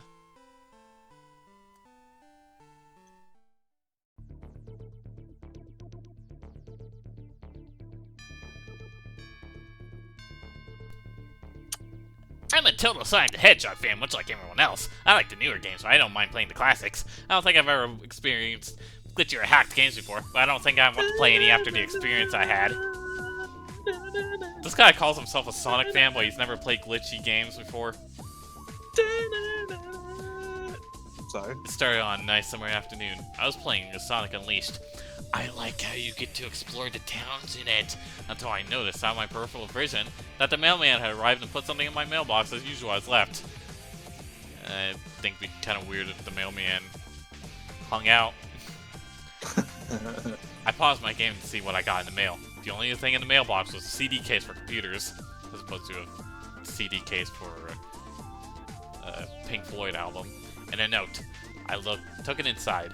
I looked at the note first and realized it was from my dear friend Kyle. Let's just call him that. But Kyle! Whom I haven't heard it from in 2 weeks. I know that because I recognized his handwriting, though what was weird is how it looked. It looked badly written and scratchy and somewhat difficult to read, as if Kyle was having a hard time writing it down and did it in a hurry. This is what he wrote. Tom, I can't take it anymore. I had to get rid of this thing somehow before it was too late. And I was hoping you'd do it for me. I can't do it. He's after me. If you don't destroy the CD, he'll come after you too. He's too fast for me. Please, Tom, destroy this godforsaken disc before he comes after you too. It's too late for me. Destroy the disc, and you'll destroy him. But do it quick, otherwise he'll catch you. Don't even play the game. It's what he wants. Just destroy it. Please, Kyle. Okay, I'll do it. He's like in danger, but like he's got the time to mail the evil video game to his friend. Imagine if Sonic.exe is like standing right next to him with a gun to his head. Yeah, that's right. You better fucking send it to that guy. Well, that certainly was weird. Even though Kyle is my best friend, I haven't heard from him in 2 weeks. I didn't know what he asked me. Listen, your friend is probably having like, even if the video game isn't evil, he could very well be having like a panic attack or some shit. You should probably check up on him. Yeah. I didn't think a simple gaming disc would do anything bad to him. After all, it's just a game, right? Boy, was I wrong about that. Anyway, I looked at the disc and it looked like an ordinary computer CDR disc, except it had a black marker on it written Sonic.exe, as much unlike Kyle's handwriting, meaning that I must have gotten it from someone else, like a pawn shop or eBay. Thanks for the extra description, I really needed that. When I saw Sonic on the writing of the CD, I was actually excited and wanted to play it since I'm a big Sonic fan. Yeah, I have to remind you, I'm a big Sonic fan. I didn't play the glitchy games though. His friend is clearly like, he's either in danger or he's like having a serious anxiety attack, and then he writes to him, destroy the disc, destroy the disc, destroy the disc, and then like this guy Tom or whatever, he looks at the CD, he sees Sonic on it, and like the mimetic agent microchip in his brain activates, and he's like, ooh, Sonic, I'm going Sonic mode. Nomadic agent? Mimetic. Hmm. I went up to my room and turned on my computer and put the disc in and installed the game. When the title screen popped up, I noticed that was the first Sonic game. I was like, awesome! I imagine him like throwing his hands up in the air and he's just like, ooh, Sonic won! Because like I said earlier, I like the classics. He's clapping his wrists together and his fucking hand. He gets up and he starts flossing. The first thing I noticed was that was out of place was when I pressed start. There was a split second when I saw the title image turn into something much different, something I now would consider horrifying before cutting to black. I remember what the image looked like in the split second before the game cut to black. The sky had darkened, the title emblem was rusted and ruined. Sega 1991 was now Sega 666! Oh, And the water had fuck. turned red, like blood, except it looked hyper-realistic. But the freakiest thing that was in that split second was Sonic. His eyes were pitch black, bleeding from two glowing red dots staring right at me! No! And his smile had stretched wider up to the edge of his face. he memorized all this in like less than a frame? Okay.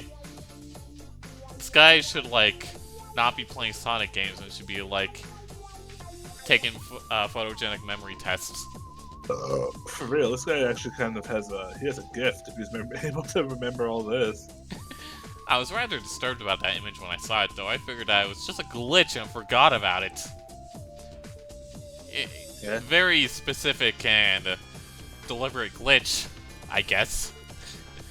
After it cut to black, it stayed like that for about 10 seconds or so. And then another weird thing happened. The save file select from Sonic the Hedgehog 3 popped up. And I was like, WTF? What's this doing in the first Sonic game? Did he just say WTF out loud? Is he secretly like a really white girl? WTF? Anyway, then I noticed something off. I feel like this guy like copy-pasted some in his sentence and forgot to like get rid of the anyway.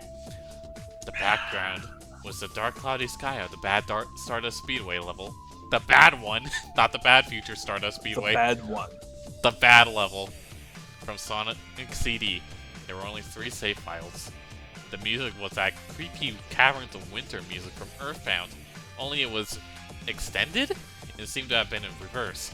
In the image for the save file, where you see a preview of the level you're on is just red static for all 3 files. What freaked me out more was the character select. It showed only Tails, Knuckles, and to my surprise, Dr. Robotnik! Now I was Dr. sure something. Robotnik? Now I was sure something was up. I mean, how can you play as Robotnik in a classic Sonic game, for crying out loud? Seeing as this freaked him out from seeing Dr. Robotnik. he has some fear. Homeboy has some baggage. That's when I realized this wasn't a glitchy game. It was a hacked game. Oh. Took him a while to figure that out, but yeah, it definitely looked hack. It was really creepy, but as a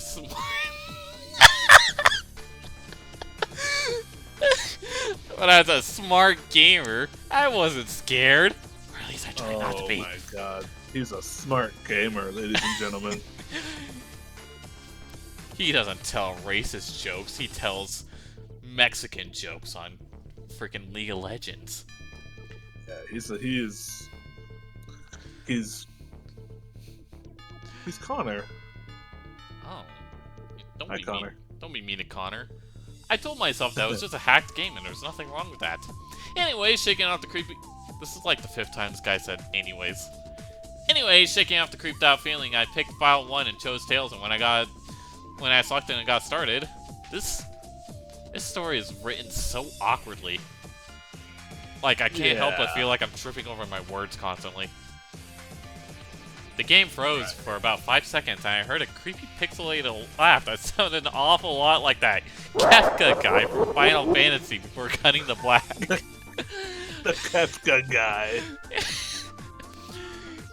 It's not even just Kefka, it sounds like that creepy Kefka guy. The screen stayed black for about 10 seconds or more. You know, give or take. Or more? Or more? What the fuck do you mean? That's my immersion. Then it showed the typical level title thing, except the simplistic shapes were different shades of red, and the text showed only Hill, Act 1. The screen faded in and the level title vanished, revealing Tails' Green Hill Zone from Sonic 1. Music was different though. It sounded like a peaceful melody in reverse. Whatever the fuck that sounds like. Anyway, Fuck? I am 100% convinced that Tom is a pasty white 16-year-old girl. Anyway, I started playing and had Tails start running like he would in any of the classic Sonic games, as opposed to any Sonic game where you don't run. Sonic Labyrinth. What was odd was that Tails was running along the level. There was nothing but flat ground and a few trees for 5 minutes. I mean, oh my gosh. I would have gotten bored like 1 minute in and shut the damn thing off. Yeah, I'm bored. That was when the peaceful music started to lower down into slow, deep tones very slowly. Slow, as I kept going. I suddenly saw something and I stopped to see what it was. It was one of the small animals lying dead on the ground, bleeding. That was when the music started to slow down. Tails had a shocked and saddened look on his face I never saw him have before, so I had to move along. He kept that worried look on his face. As he kept moving, I saw more dead animals as Tails moved past them, looking more and more worried. Oh, poor Tails. The story is so repetitive. As the music lowers and he moves past more dead animals, I was shocked to see how they all died. They looked like somebody killed them in rather gruesome ways. You could have mentioned killing before, instead of saving it for later.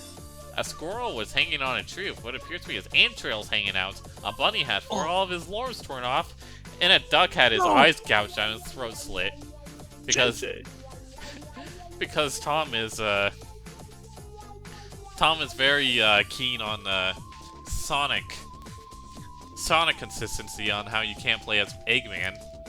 That's right. You should have known that there were no ducks in Sonic. No, they're only ambiguous birds. I felt sick to my stomach when I saw this massacre, and apparently so did Tails. After a few more seconds, there were no more animals, and the music seemed to have stopped. I still kept Tails continue. After a minute passed after the music stopped, after Tails was running up a hill, and after he stopped, I added those afters. It wasn't until I saw why. Sonic was there on the other side of the screen, with his back against Tails with his eyes closed. Tails looked happy to see Sonic, but then his smile faltered, obviously noticing that Sonic wasn't responding to him, if not acting as if he was totally oblivious of Tails' presence. Tails? I know who the fuck it is! You don't have to keep saying it's Tails! Walked slowly towards Sonic. and I noticed that I wasn't even moving my keyboard, making a move, so I just had to be on a cutscene. Suddenly, I began to have a growing feel of dread as Tails walked closer to Sonic to get his attention. I felt that Tails was in danger and something bad was going to happen. I heard faint static growing louder as Tails was but inches away from Sonic. As Often stuck his hands out to touch him. That foreboding feeling in my gut was growing stronger. I felt the urge to tell Tails get away from Sonic as the static grew louder. Suddenly, you can see suddenly, like, lining up perfectly. Take a shot every time he says suddenly. In a split second, I saw Sonic's eyes open, and they were black with those glowing red dots, just like that title image, though there wasn't a smile. When that happened, the screen turned black and the static sound was off. It stayed black for about 7 seconds. Very specific. And then white text will appear, forming a message saying, "Hello!" What's Sonic's voice? What voice should we use? Jason Griffith? Julia Wyatt? Give me your best Jason Griffith. Hello! Do you want to play with me? That's pretty good. Jason Griffith's voice in Sonic 06 is like discount chills. Yeah. Number 15! Burger King foot lettuce! At this point, I was creeped out. I thought he was already creeped out. I didn't want to continue with the game, but my curiosity... He's so curious. My curiosity got the better of me when I was taken to a different level with the level title now saying, Hide and Seek! This time I was in the Angel Island level from Sonic 3, and it looked like everything was on fire! So, the Angel Island level? Yeah, Tails sounds like looked the as- Angel Island level. Tails looked as though he was scared out of his wits this time. He actually looked at me and made frantic gestures to me as if he wanted to get out of the area he was in as fast as possible. I was starting to get freaked out by this. How many times are you going to start getting freaked out?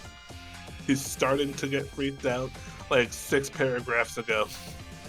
I mean, Tails was actually breaking the fourth wall, trying to tell me to get him out of there. So I pressed on the arrow key as hard as I could and made him run as fast as he could. A pixelated... Audio is not pixelated.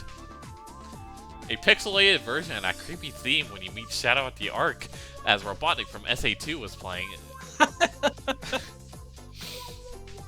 Listen, I don't want to do my homework before I start reading creepypasta. Okay, I don't want to look up what that sounds like. As I made Tails trek through the desolate forest, trying to help him escape from whatever he was trying to run from. Suddenly I heard that creepy laugh again, that awful Kefka laugh! Fuck you, Kefka! Right after 10 seconds has passed as I helped Tails run through the forest, and then I started seeing flashes of Sonic popping everywhere on the screen, again with those black and red eyes. Yes, I know what Sonic looks like! The music changed to that suspenseful drowning jingle? As I see Sonic behind Tails slowly gaining up on him. Flying! Sonic wasn't running, he was actually flying! He's flying!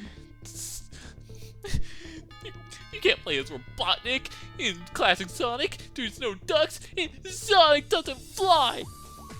As he crosses his arms and starts pouting. The flying pose his sprite was making looks very similar to Metal Sonic's flying. Bro. Come on, dude. Come on. Looks very similar to Metal Sonic's flying pose in Sonic CD, except it was just Sonic, and he had the black and red eyes again. Only, paragraph ends, this time, he had the most deranged looking grin on his face. He looked as though he's enjoying torment he was giving the poor little fox. Don't word it like that. Okay, I'm not on AO3. The poor little fox. Okay, I don't want to know what you read, what kind of fanfics you read on Saturday nights. As he gained up on him. Gained up? Gained up. You mean that? He gained up, bro. You mean gain? It's just gain on him. Suddenly, when Tails tripped, another cutscene. The music stopped and Sonic vanished. Tails laid there and started crying for about 15 seconds. The scene was rather upsetting to watch and I kind of teared up myself. Yeah, my friend Kyle is in danger, but he gave me Sonic, but Tails is getting harassed. It made me cry. Shit, I lost my spot in the story. But then Sonic appeared right in front of Tails, and Tails looked up in horror.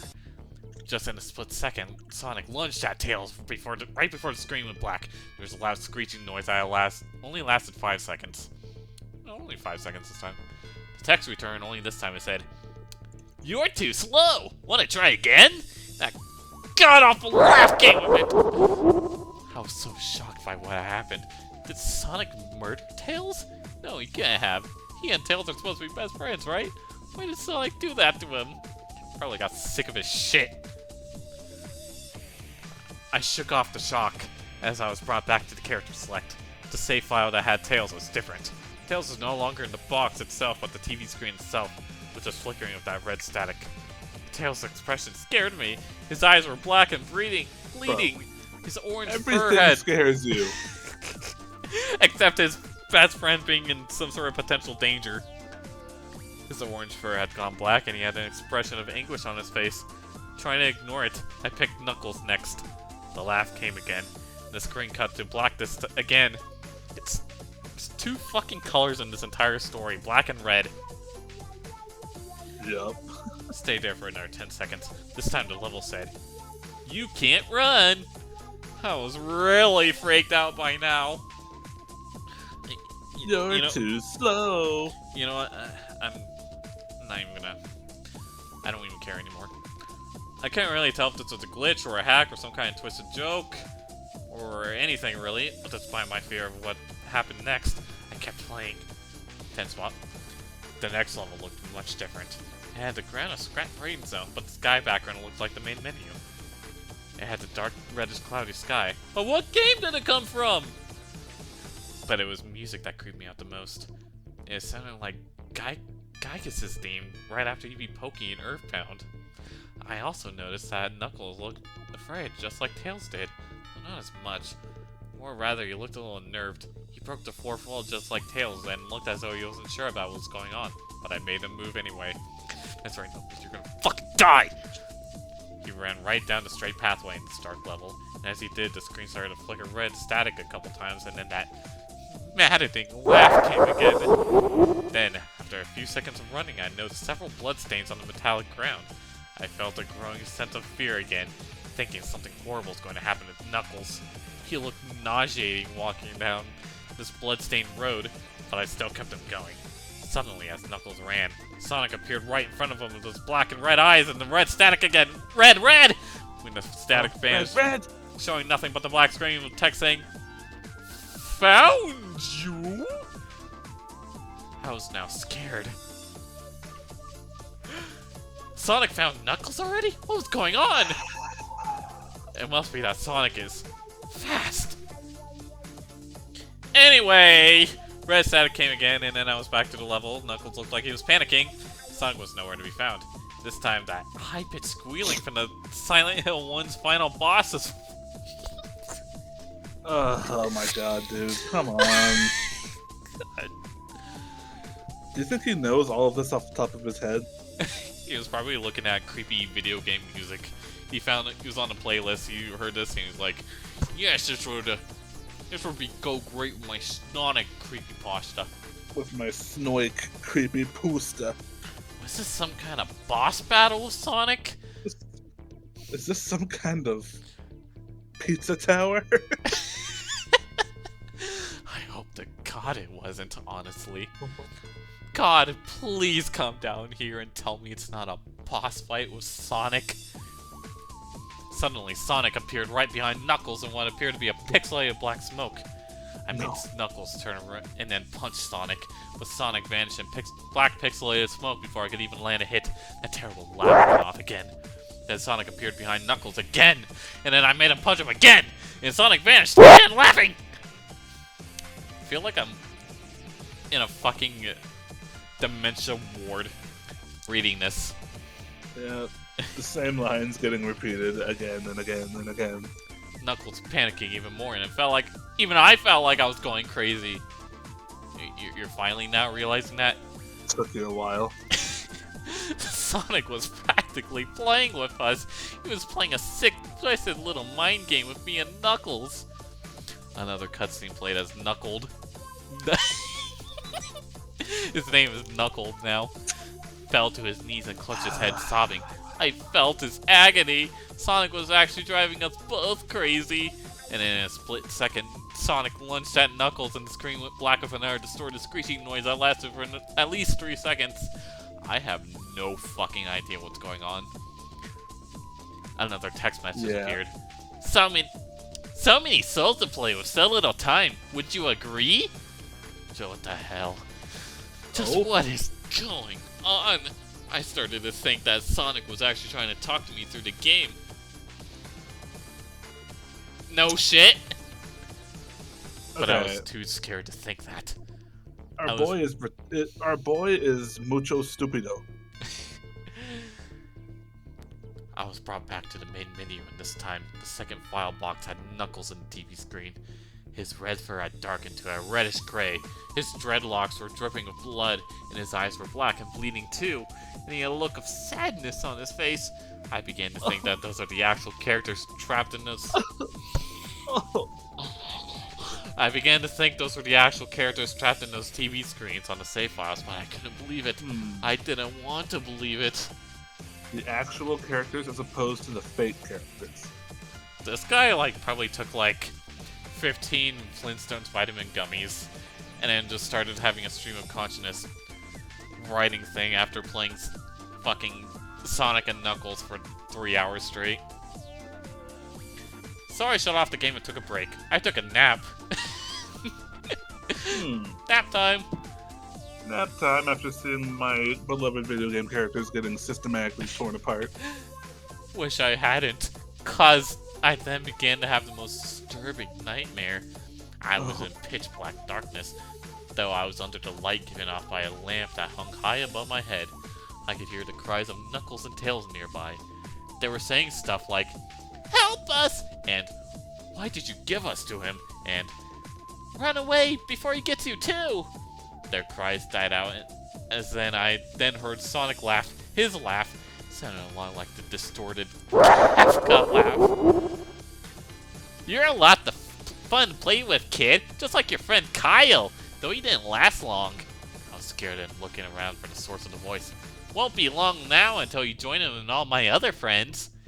I saw him walking towards me, flickering in and out of several directions. You can't run, kid! You're in my world, just like the others! Too bad, Eggman! When he grabbed me and I saw his bleeding, black and red-eyed, grinning face, I woke up with a fright. On this Halloween night. After a couple of hours, I decided to continue playing the game. I don't know why, but I had to know. I had to figure out why this was happening. Did you, though? Listen, dude, you're not being held at gunpoint. Maybe Sonic.exe is holding a gun to his head as he types. Sorry. Just like with Kyle. That's why his writing is so sloppy, because he's actually panicking. He can't deal with the stress. Yeah, that's right. That's right. Yeah, use fright this time when you wake up from your sleep. Yeah. Tom's actually a really good author, but he can't write under these conditions. So I turned on the computer, turned on the game, and selected Robotnik next. I still thought that it was wacky. Oh, yeah, use wacky this time. Yeah, wacky. I like how we're in the midst of, what's supposed to be, a frightening story. And he decided to choose a word like wacky. Wacky. But anyway, the level title appeared again, and this time it said, which I found really freaky. That's his greatest fear. It said what? This time I was in some kind of hallway. Didn't really look like it from any of the classic Sonic games, though it has the pixelated style. The floor was shiny and checkered. The walls were a dark grayish purple, with animated candlelights and a few dark blood stains here and there. There was a dark red curtain hanging above the top part of the screen. Every 12 seconds or so, the red curtain swayed very slowly. Whenever you were playing the game, you could barely see it move.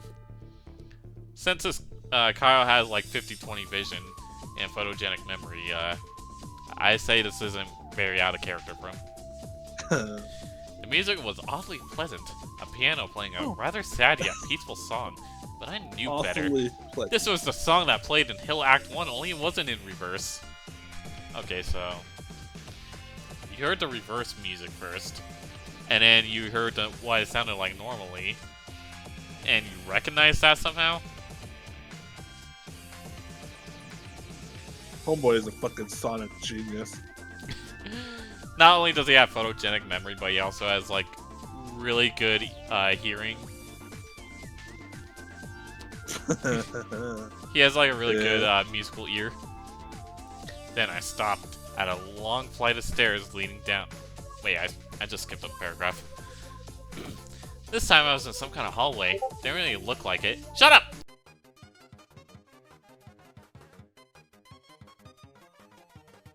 Okay.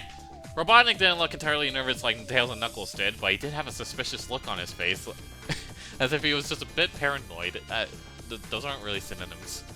He did a little animation when I just left him standing. He turns his head to the left and then to the right at least twice. Is he looking out for traffic?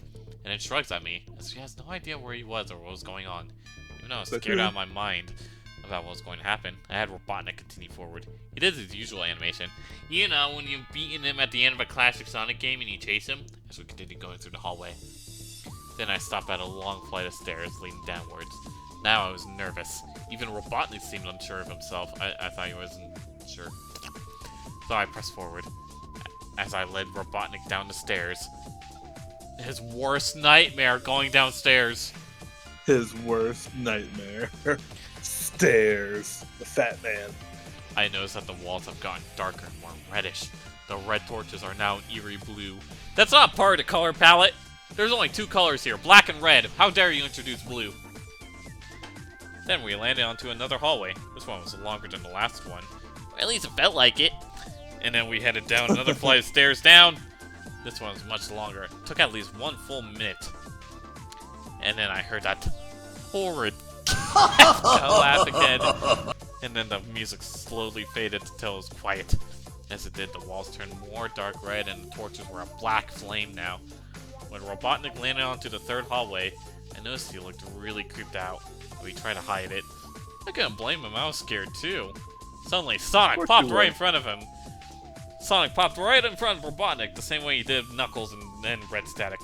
Red Static lasted about 15 seconds, and then showed me a most unpleasant image. Unpleasant. The image showed a hyper-realistic of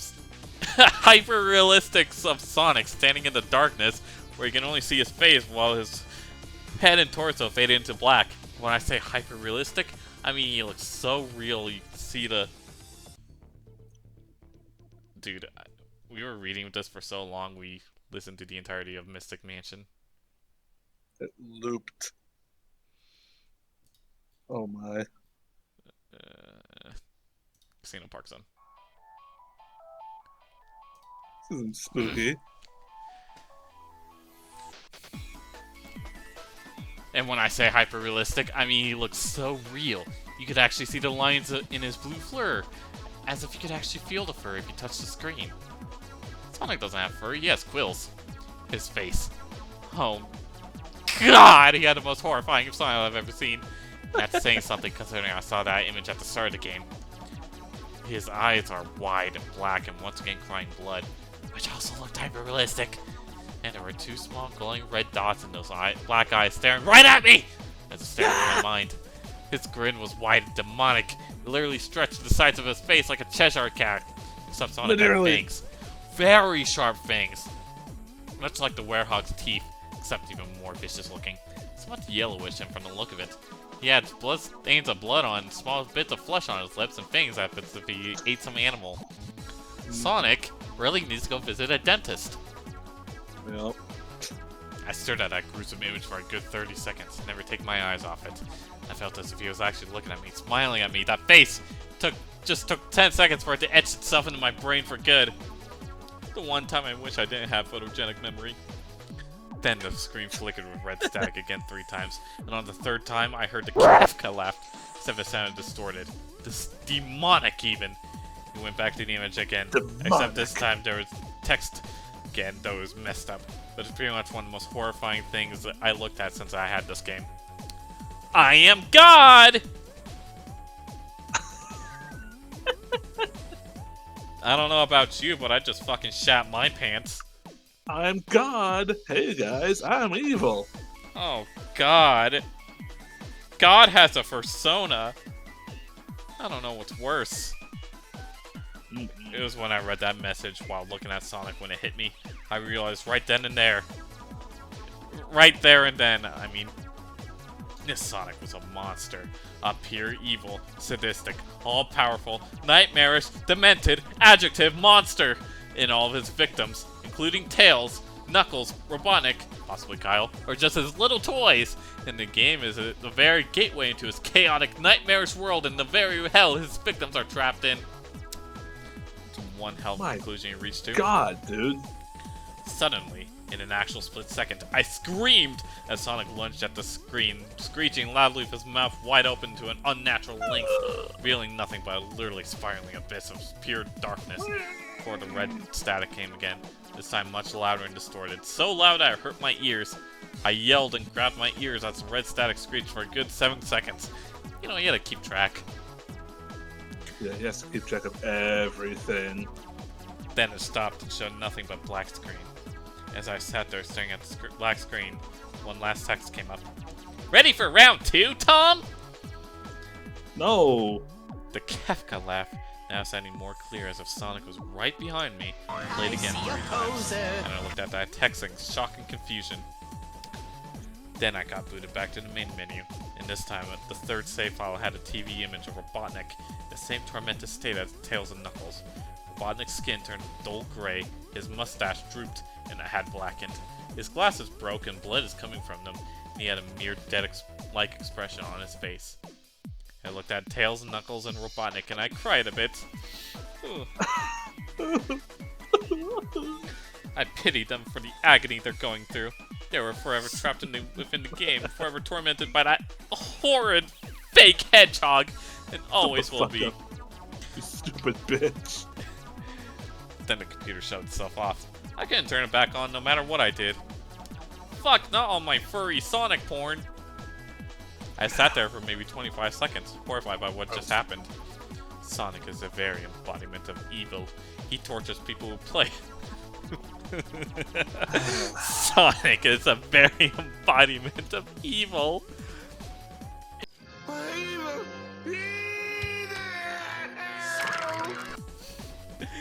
He tortures people who play his game in more ways than one. And then when he gets bored, he drags you into the game. Literally drags you to hell where he can play with you. Always. As his toy. Oh no, I don't want to be Sonic's fleshlight. I can't get the game out of my computer. I think it's stuck in there. At least I managed to turn it back on now. I thought you said you couldn't turn it back on no matter what you do. Whew. At least I can back up my Sonic and Tails furry porn onto a separate hard drive. Whew. The porn is safe. Whew. After I sat there for 25 seconds, he had to keep track. That's the magic number. I heard a voice right behind me like a whisper. Try to keep this interesting for me, Tom. I turned around to see where the voice came from, and what I saw made me scream. Sitting on my bed, staring right at me, was a Sonic plushie, smiling with bloodstains under its eyes.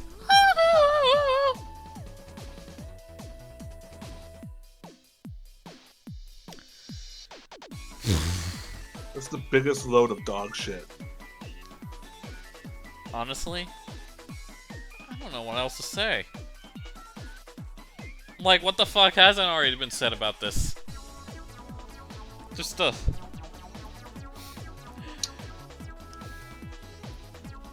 Let's not even make a separate bit. Let's just give our thoughts here. This is the Sword Art Online of creepypastas. It's like the coolest thing ever when you first read it. Maybe. No. Like, No? the reason why I say it's the Sword Art Online of creepypastas is that it's like indisputable dog water that for some fucking reason people waste their talents still keeping this fucking thing's legacy alive. For no reason whatsoever. Like, people still keep making, like, fan art and fan games of Sonic.exe. And don't get me in the crap of like, oh, I thought Sonic's booty cheeks that bat was pretty good. No, they're all terrible. Every single one of them. Dog Stop lying shit. to yourself. Stop lying to yourself. You know the truth. Okay, just let it die. Stop making fucking Friday Night Funkin' fan videos about it. Stop making Sonic.exe fan games on Game Jolt. Okay, this thing is apparently more recognizable than Shadow the Hedgehog.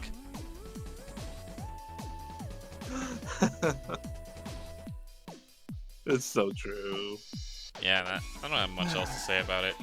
I have nothing to say. This game's it's fucking terrible. Okay, I just needed to get that rant off my chest.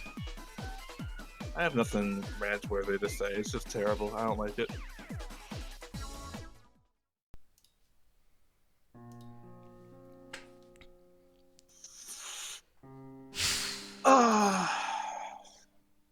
Well, that was all. Your mother. That was all the creepypastas. Your mother. All 11 of them. I mean, there's more than 11, but that's all the stories I wanted to read this year. I'm full. I don't want to look at pasta ever again. Yeah. I'm gonna vomit. Right. Oh man. I don't know if I'm ever gonna do this again. This was weirdly stressful. It was stressful reading scary stories. It was stressful reading bad scary stories. Oh, they're not all bad. Who's that? So, we're gonna rank all these, based on the quality of their story, and not based off personal feelings. Oh, so we have to be objective? Yeah, unfortunately. No, I don't want to be objective. Anyways, Mr. Mix, he goes straight into D tier. Come on. You gotta do my man Mix like that? Like, it's funny enough not to be an F. I said we weren't gonna be objective. Hmm? At least it tries to be a horror story. At least it tries to be scary. It tries, but it falls flat on his big, fat, greasy, overweight face. I mean, like, its ideas change every, like, 2 paragraphs. It has no idea what the hell it's doing. I don't know why. I kind of fuck with Mr. Mix. Yeah, but the story's not very good. And you even said it was very stupid. I know. Poor Yeah. Mr. Mix. He deserved better than a bad author. The theater? I think it's going to F tier. The story was just straight up terrible. Yeah, no. The theater, Like, spends like 3 paragraphs explaining how to install the game for a non-existing game, and then nothing happens in the theater. It's like getting blue balled. Like, one mildly scary thing happens, and then it just kind of ends. Like, I don't like long-ish stories with little to no payoff. I mean, it's not long. The story's not even long, it just feels long. Yeah, it feels long, and it's not long, which is the worst kind of long. Yeah. And it feels long. Mario 128, okay. You can quote me on that. Yeah. I think C tier. 128, huh? I think the first half is, like, extremely awkward. Like, trying to explain the context of what was going on Nintendo and shit. But then after that, like, the actual video game part is, like... It's not terrible. It tries too hard. Yeah. It tries too hard, but it doesn't try hard enough. That makes any sense. This is the kind of story that pisses me off, because it's right on the cusp of being something. Mm-hmm. I think C tier... Like, C tier is exactly that, like... I think it's a perfect C tier placement. Yeah. So if, like, Mario 128, even if it was just fanfiction instead, like, this could have worked a lot better. Yeah, like, there's definite potential, but it just wasn't fleshed out enough, which is just sad. Playing along with Evelyn? S. No. S. Listen, we gotta be objective here. S. I think... S. Shut up. Be objective. I think the story... I actually, like, went back and, like, looked back at a lot of these stories, and then I just kind of realized that playing along with Evelyn is actual fucking dog shit. Why you gotta shit talk my girl Evelyn? Like, I don't even know if this could be considered a horror story. It's more like torture porn and, like... It's kind of... Okay, it borders on smut. Yeah. Because... And if you're gonna, like... If you're gonna treat, like, such a sensitive topic with, like, into a horror story, you gotta do it right and not treat it like a fucking weird cartoon thing. Yeah. And... Thing is, there's... What? There's multiple things wrong with this story.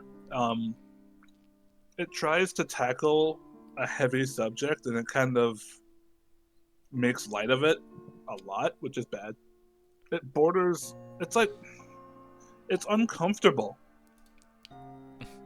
Like, if you read this yourself, you'll notice a contrast in writing style. As soon as it gets to the part where, like, this girl's getting beat the shit out of. You will notice a change in how the words are structured. Yeah. It's one of those stories you have to read to know what I'm talking about. But it changes. It's not good. I don't like it. It fumbles its concept, like, so fucking bad. And it could have been great. That's the worst part. It could have actually been a great story. But no. No. Pale Luna. I think this is gonna be the I think that's gonna be the only A tier. Pale Luna. This is actually a story. I can't find anything inherently wrong with. I also have, like, some vocabulary, which is just nitpicking at best.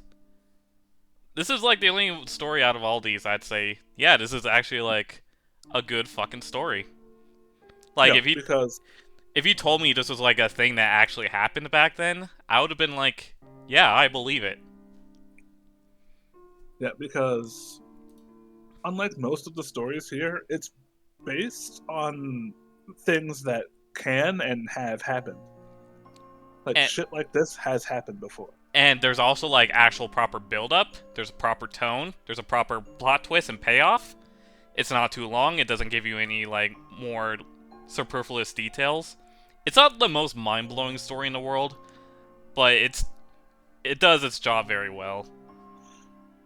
Yeah, it has an incredible plot twist. I mean, as far as, like, creepypastas go, I guess. I don't mind that it's, like, the twist is kind of predictable, but I think it pays it off, like, extremely well. It's a little predictable. It's a little cliched, but it's a good cliche. Okay, the thing about plot twists is that they don't need to be, like, unpredictable and, like, totally blow your mind or anything. They just need to serve their purpose as a plot twist. Because if you, like, try to do, like, cartwheels and shit, you'll fumble your plot twist really badly. Yeah, if you're too mouthy and wordy, like, before it happens, it's gonna lose all tension, and it's just gonna be like, bleh. It's gonna not taste good. Either that or you end up, like, severely confusing your audience. But here, it's done just right. It's in the Goldilocks zone for how many words it uses. Yeah. It's just good. I like Pale Luna a lot. Yeah, it's definitely one of my favorites. JVK. This is gonna be a B tier story. It's all the Morrowind one. Yeah, it's almost good. It's almost a classic. But I respect the writing and directorial choices on how most of it is told from not the main author. But rather it's through, like, testimonies of, like, one other guy who managed to get that far into the game. The reason why I don't think JVK is, like, nearly A tier, despite the fact that it has a really good, like, mood and, like, a really good writing style, I think it blue balls you too much and leaves too many threads dangling that ends up becoming kind of frustrating. Yeah, it's the same sort of problem that Super Mario 128 or whatever the fuck has. Mm-hmm. But it's almost, in my opinion at least, a little more insulting Because like than Mario. it has like so many good questions, like who's the assassin? Why is the constellations and shit like getting all fucked up in 2015? What's behind the door? Who are the figures on the background that like stalk the main protagonist? Why is Yagram Bagram Yagram, is that his name? I completely forgot. Why is he the only important surviving NPC? And None the of whole these answer to this giant thing is, never tells you. I don't know. You just gotta like figure it out, and I think there's a point where you need to like start answering some questions. Otherwise, you just like kind of end up frustrating your audience. And that's kind of the only thing that keeps it from joining Pale Luna up there. Yeah, It's a lack of a proper resolution. It's almost good. It's almost a great story, but it's missing that extra kick in order to elevate it into A tier. It's missing the key spice ingredient. Misfortune Game Boy. This is the same problem I have with JVK. It's almost a really cool idea that's just kind of fumbled like extremely nonchalantly. I think it's probably going to C tier. Like this weird haunted side game that's like found in multiple Game Boy titles. It's a good paranoia factor, and it doesn't pay off with it. It's just like the most basic, ring shit that you can think of. Like, ooh, you play the game and you're gonna die in a couple days or whatever. Yeah, Misfortune plays off of nostalgia. I think that nostalgic fear of, oh, I'm gonna go replay an old game, and oh, wouldn't it be cool if I found something fucked up in it? I think it plays its idea like way too straight. That's what I'm saying. Like, if you lean too much on a certain niche and a certain just topic in your story too much, people are gonna notice, like we did, and it's just not. It's gonna get boring. It's a boring-ish story. Yeah, I think it's painfully average. Yeah, it could have been so much more, but it's not horribly written either, or like completely insulting. It's inoffensive. Yeah, but it's also like angering. Herobrine. I think it's gonna go. I think it's gonna go straight into D tier. I don't know if I like it more than Mr. Mix. At least Mr. Mix like tries to be a horror story. Nothing happens in Herobrine. Herobrine sucks. Why isn't this an F? No, genuinely, I want to know why you're not putting this in F. At least in Mr. Mix, something happens. Something happens, kind of. Well, at least Herobrine doesn't fucking insult your intelligence.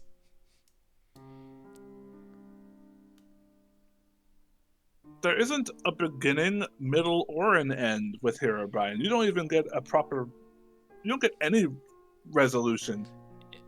Herobrine is the problem where it's like way too short. Like some of these are way too long. Herobrine is way too short. Herobrine is like... It like explains almost nothing, and it's kind of amazing how like such a mediocre story like ended up becoming such a huge icon for Minecraft as a whole.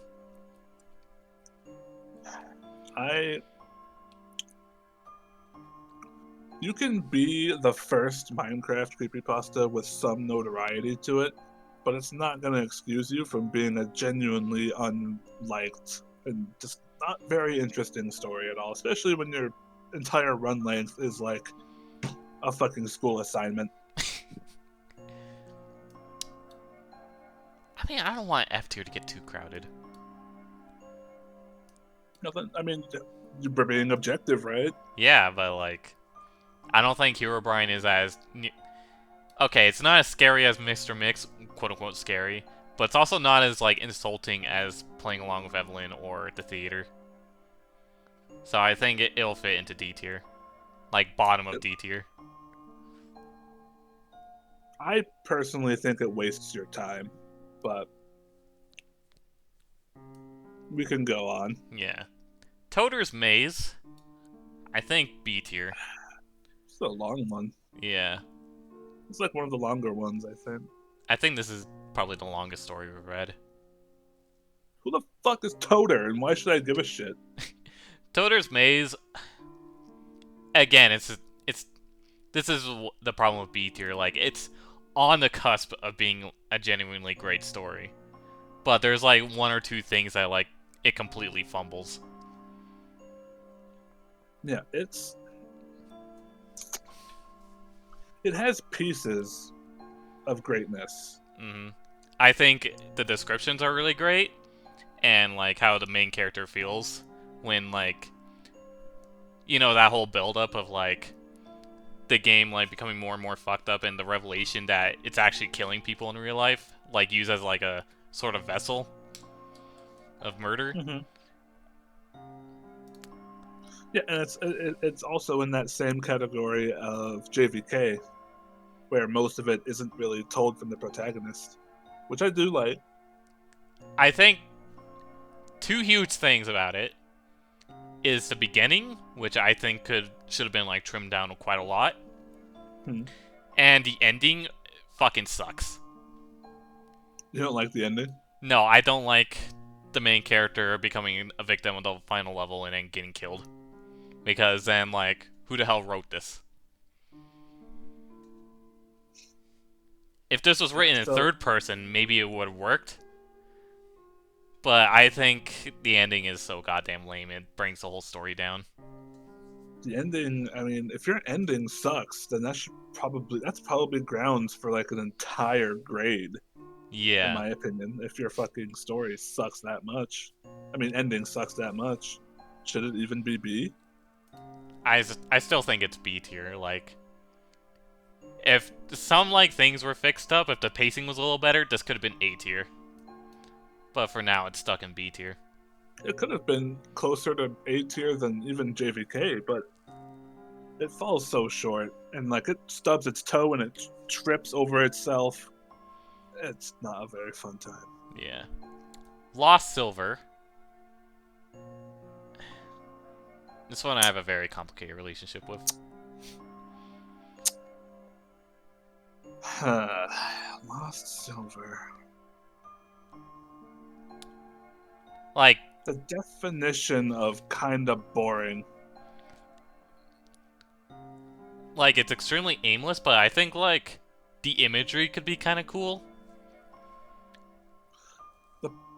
The problem with Lost Silver, and I brought this up in our reading, is that it relies too much on your imagination. Like, there's not any screenshots of what's happening. Even, like, crappy 2-minute MS Paint edits could have done something to spark the brain, but you need to use your imagination with this one, because he'll describe it, and then you have to just go with it. I'm gonna bring up the elephant in the room and say that Lost Silver does have, like, a fan game, and it's actually, like, genuinely really cool. And there's, like, actual secret paths you can take, and, like, I think all those have, like, very cool imagery and, like, storytelling. But the problem is that, like, I don't need, like, supplementary material to, like, find something to be good, you know? You shouldn't have to branch out from the main media to enjoy it. I don't even know why this wasn't just a fan game to begin with, because the fan game completely blows the original story out of the water. I'd actually recommend checking out the fan game. This feels less like a creepypasta and more like almost a fan fiction. It's more like just this. We'll get to you later, Sonic.exe. It's more like just describing shit and hoping somebody will, like, make a fan game out of it. With, like, how specific it is of, like, certain details and shit. Rather than, like, aiming to be an actual good story. Yeah, I'd say it's at the top of C. Really? Well, I mean, I'd probably rather read Lost Silver than, like, Mario 128 or Misfortune. Yeah. I mean, Misfortune is too much of the same thing, and Mario 128 is just boring, but This is also boring, but it at least describes things pretty well. Yeah. While Mario 128 just kind of relies on you not knowing anything about Nintendo. And, like, how video games are made. Right. Alright, the granddaddy of shit. Snoik.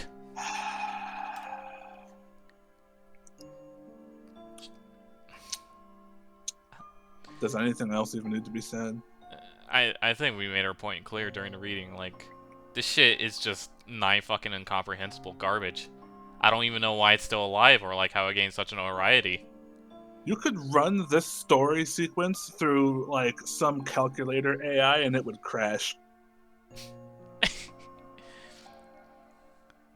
I just genuinely fucking hate Sonic.exe. Stop bringing it back. Stop trying to make it fucking good. You could take this story's script, run it through Grok AI, and have it spit out a new story, and it would be better. Also, the fucking author thinks you're an idiot. For not liking... We'll get to that one day. He also calls himself an intelligent gamer. How big of an asshole do you have to be? Just fuck Sonic.exe. Just everything about Sonic.exe makes no fucking sense. Also, scary, it's the Kafka. There you go, buddy. Just for you.